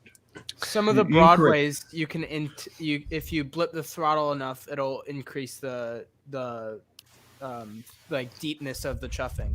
Maybe I should rephrase. Have sound paths, and it depends on settings as to what sound path you go through. So what's repeated, which cycle gets repeated. Wow sounds have a similar thing but different, and tsunamis have a similar thing but different again. So they if you back off the throttle and let it coast, nearly all of them have coasting sounds, which is just the sounds of the rods clanging around on the bearings on the wheels. So you get a sound that sounds a bit like and there won't be the chuffing. So what you're saying is incorrect in that you always get the chuffing. You don't always get the chuffing, but it's not right on every occasion. It's right for a good portion of the occasions, but it's not right for everything. What I'd like to do is have them give me triggers where I could send it down certain sound paths depending upon how much exhaust steam I send out of the cylinders, and I can calculate that. And if I go back to your thing about the Johnson bar and how much impact you have on how fast you go, I'll expand that. Before you need to move a train, you have to set the Johnson bar in an appropriate position in order to move that train, correct? Mm-hmm. Yeah. Yeah? Okay. You then need to know how big is the engine, right? How heavy is it? Mm-hmm. How many wheels has it got? What tractive effort it has? What the cylinder sizes are? What the stroke is? What the tender weight is? You need to know all those things to know how much that particular locomotive can pull. Correct? Mm-hmm. Yeah. Mm-hmm. Are you following with me? Right. Okay. So you've got a Johnson bar positioned and you've got a locomotive that has capabilities that are defined. And are the capabilities of a 060 switcher the same as a big boy? No. No. Not at all, are they? So then you need to have a configuration file for the big boy that is significantly different to the configuration of an 060 switcher. Mm-hmm. Right? So that's the second point. Third point is, how much train have you got hanging off the back of your locomotive? How much weight? How many cars? Are they full? Are they empty? Mm-hmm. Is that the same as back EMF? No. No. It's not, is it? It's not the same. Back EMF does a good job of, what's the word? Simulating that to a degree, but it's not right. Mm-hmm. Okay. The thing that's right, if you think about it, is what's in JRMI operations, and it knows how much all those cars weigh, and it knows what's loaded and what's unloaded, doesn't it? Yeah. Mm-hmm. It's Molly Knoll, What? and these are my impressions of that one fish from SpongeBob. Oh, one fish from SpongeBob. Who's playing a video? Who's This sounds watching not really me. relevant. television? That's not me. I accidentally clicked on things. Is it feeding back through my headset? Yeah. Of course. Looking at SpongeBob fish, are we? Yeah, we had. No, someone sent me a meme. Well, At least it wasn't an actual clip of SpongeBob. Otherwise, like the stream would just end. video would have gotten flagged. Yeah, demonetized. It wouldn't Be even in get flagged federal when it goes prison. up. It would just go down. It would just disappear the stream. Okay. Well, let's let him finish up real quick. Okay. So how many cars are there is really important. So if we know that, do we know how fast the train will go? Mm-hmm. We can guess. No, you can't. What? No, you can't. It Oh, we depends don't on know the the steam grade. pressure and You- the grade you can't, because and you haven't the got enough. operator. You have to have what the grade is, Mm-hmm. what the grade that the train is sitting on. don't Yeah. Because if it's going up a 4% grade and you've got a big boy and you've got 200 cars hanging off the back of the big boy, is it going to go up a 4% grade? No. No. It's going to go down. It's going to go down, but would you be able to stop it? Not easily. No. No. You'd have to recharge the brakes, and it would take a while, but you would be able to stop it probably. Maybe. Okay. Well, 4% grade, maybe. With friction bearings, maybe. Okay. Okay. So if you now can tell me the specifications of the locomotive, you can tell me where the reverse is set, whether it's going uphill or downhill, what the weight of the train itself is, and then you have things like the boiler pressure and the cylinder length and more other bits and pieces locomotive wise, like the size of the wheels and the tractive effort. And then you add a throttle, then you can calculate whether the train will move or not. Yeah. Right? And it's only after you've done that calculation. So, hypothetically, I'll put it to you boys. You got the train in full forward in the corner, and you give it a fistful of throttle on a heavily laden train. What's your train going to do? Spin. Yeah, you're going to spin. That's what I was just gonna. Your wheels are gonna start slipping. You gotta put sand down. Yeah, but the sand's not going to help you because all it's going to do is slip the hell out of it. It's not going to move an inch forward. It's just going to slip. The sand won't help if you don't change the regulator. Right. Yeah. No, the sand only helps if you roll on top of it. Yeah. That's what I mean. Just remember, the sand is dumped out in front of the wheel. Right. Yeah. If you just keep the if you just keep it open 100% and you put on the sand, nothing's going to happen. It's just going to keep flipping. That's right. It's gonna So spin. the way I've been told that most drivers move the train is that they crack open the throttle just tiny weeny little bit, and then let the steam invade slowly creep up on the cylinder. Mm-hmm. Right? And when the cylinder pressure reaches 50 to 60 psi, the engine will very slowly start to move forward. Mm-hmm. All right? Very slowly. And what you then have to do is regulate the steam entering the cylinder at a rate that's approaching what it exits at when it reaches the end of the stroke. Right? Mm-hmm. So that's the first chuff. Right? And if you haven't got enough leakage of steam into it, then the second chuff may not happen.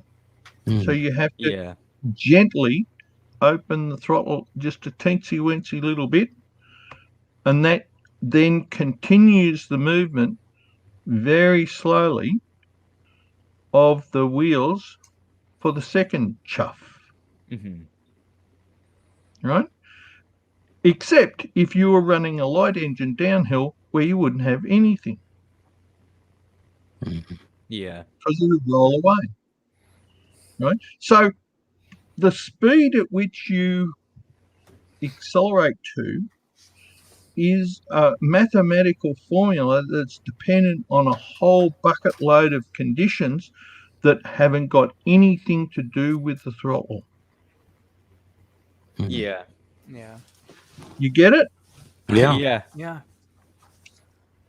This is what I've been wanting for years. That's what that guy is all about. Yeah. That's amazing. Doing that calculation over and over and over and over and over and over and continuously updating what speed setting to send to a decoder. Wow. Right? The decoder doesn't need to know anything. Mm-hmm. The decoder, all it has to do is move. Yeah. Right? So it doesn't require any new or expensive decoder, new technology. All it works with it builds on what you already have. Correct. Mm-hmm. Y2K like. Wow. Well, thank you for. He brought a full circle. That's amazing. Yeah, full circle. Okay. So, do you now believe in Y2K? Satan, nod, do this, go like this. I do.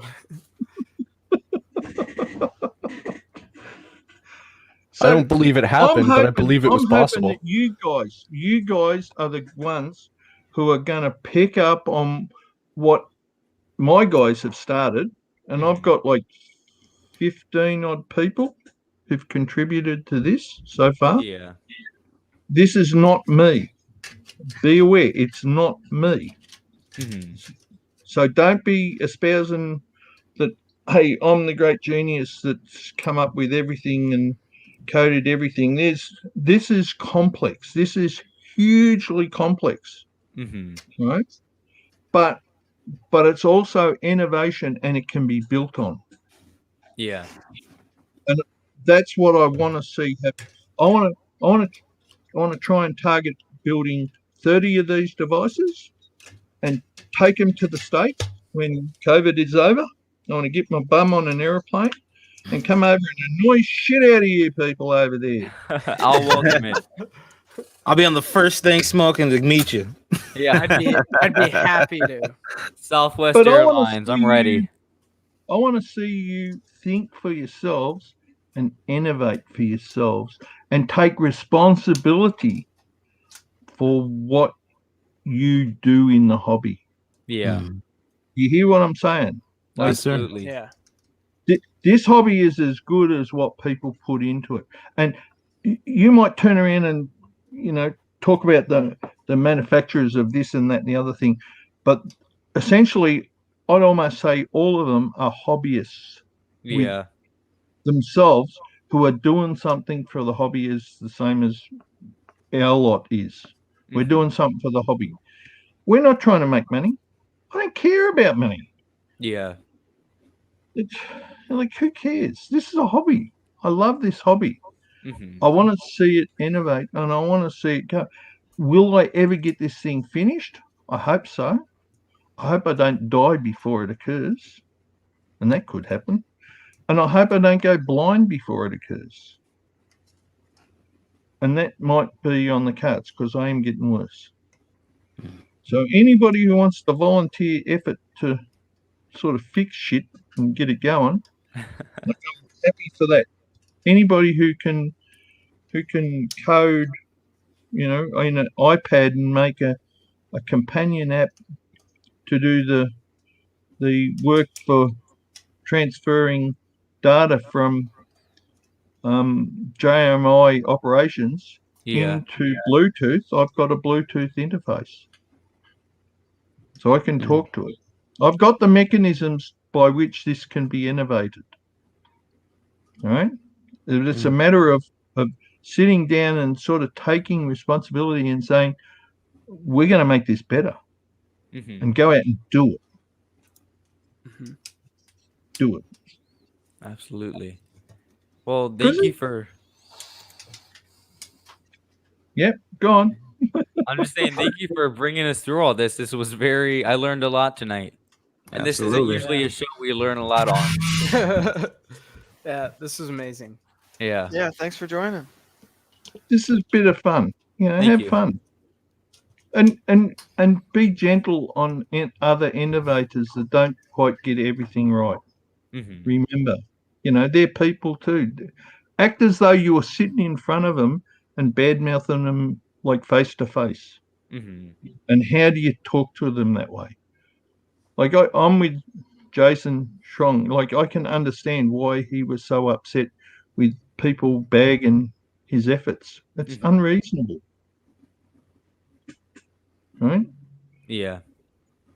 You try and build everybody up. You try and make people feel good about the hobby. And that makes the hobby better. Yeah. Yeah, Clint. Yeah, Clint. No, I'm just I'm not.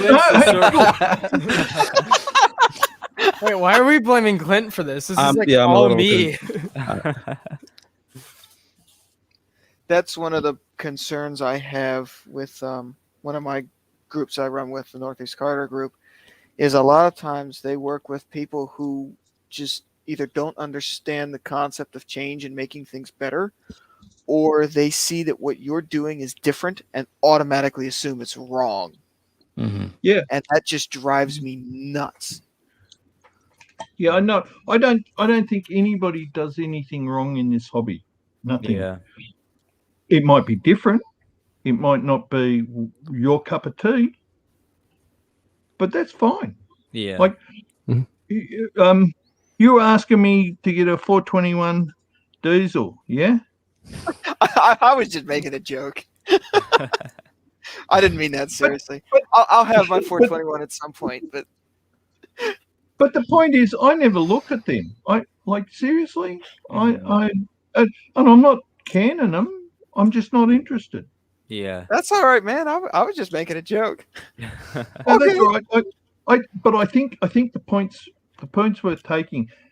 Everybody can have a different perspective on this hobby, and I guarantee there would be bucket loads of people that would grab hold of my throttle and go, "You're an idiot. Why did you do that? You made it way too hard.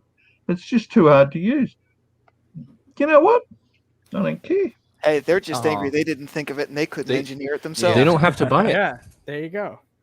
They can use a power cab if they don't want that. Look, there are, and I sort of expect that this device here is not going to be cheap by the time I get it. I got a price on a titanium one at $300 each. Oh my god. Well, that is titanium. Yeah. I'm not buying too many of them. Yeah. Well, still 30 times 300 is still a lot of money. But it's not about the money, though. Oh yeah, it's not about the money. It is. If I'm trying to build something that can be built for modelers generally in the same way as the ProtoThrottle is. And when I first bought the ProtoThrottle, what was that? It was about like $484 US. Yeah, something like that. It's got a hefty price. I forget what it is. Yeah, I think it's $484 USD. I bought 3 of them so I could pull them apart and destroy them. This is what I do to ProtoThrottles. Oh wow! Right, that's how I treat ProtoThrottles. I'm not very nice. You know, I do this sort of thing. Mm-hmm. Right. It's good fun, but they cost me 1,000 AU by the time I get them here. Wow. Right. So, you know, it's just a hobby. Yeah. Right. Cool. Alrighty. Thank you very much for coming in to share your story and everything. It's a lot. It's a whole big full circle of how the hobby works and a lot of the Remember, I want to stress this. I am a long way from having this done. This might not ever get up, ever. Right? But you're a whole lot closer than we are. Yeah. Well, look, I'm 2.5 years closer. I have code that is yet to be fully tested.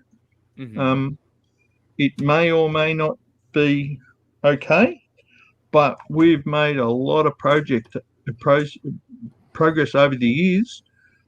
I've got, something I'm reasonably happy with the way it looks. Yeah. It feels about nice. It's about a nice size. It's smaller than the ProtoThrottle.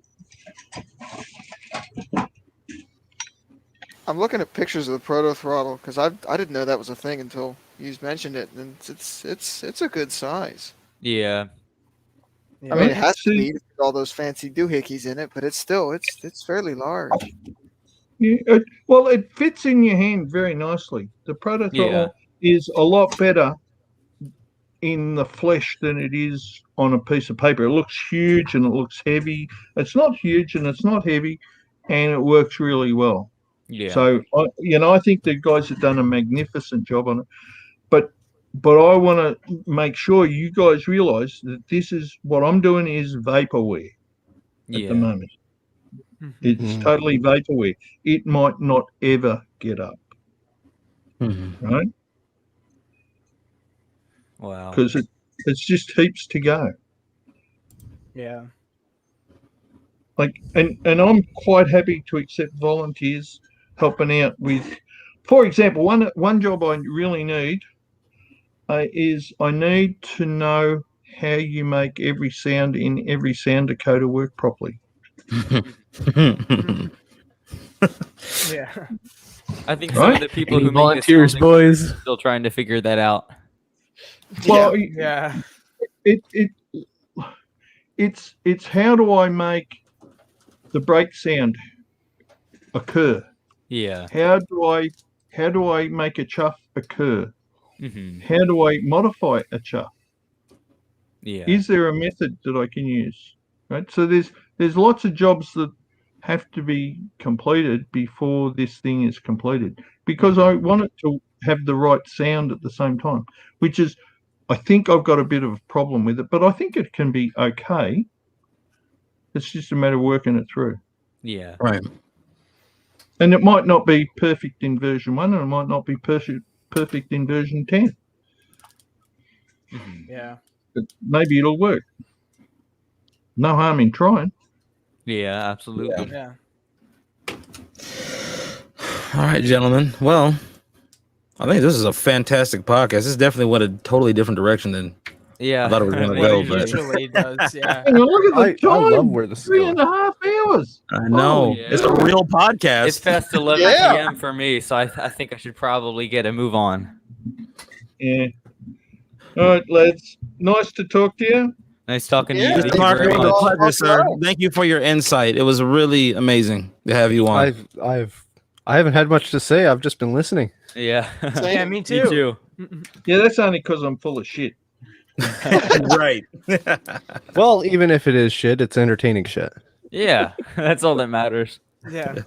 As George Carlin said, high quality, clinically proven, hospital tested.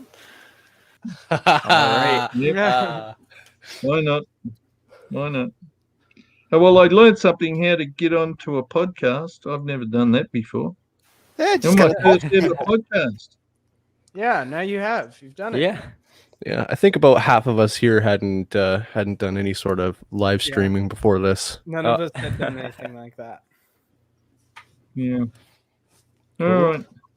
Thanks, guys. Well, thank you Have very much fun. for coming on. We appreciate it very much. Don't do anything I wouldn't do. Leaves you pretty free. For sure. Thank you, sir. Cool. See you, Thank you dudes. very much. Well, Drusif, would you like to close this out for this evening? All right. Well, I think this has been a much more wholesome stream than we've had before. So we're going to close it out. Thank you, everybody, for watching, and we'll see you next week in some way, shape, or form.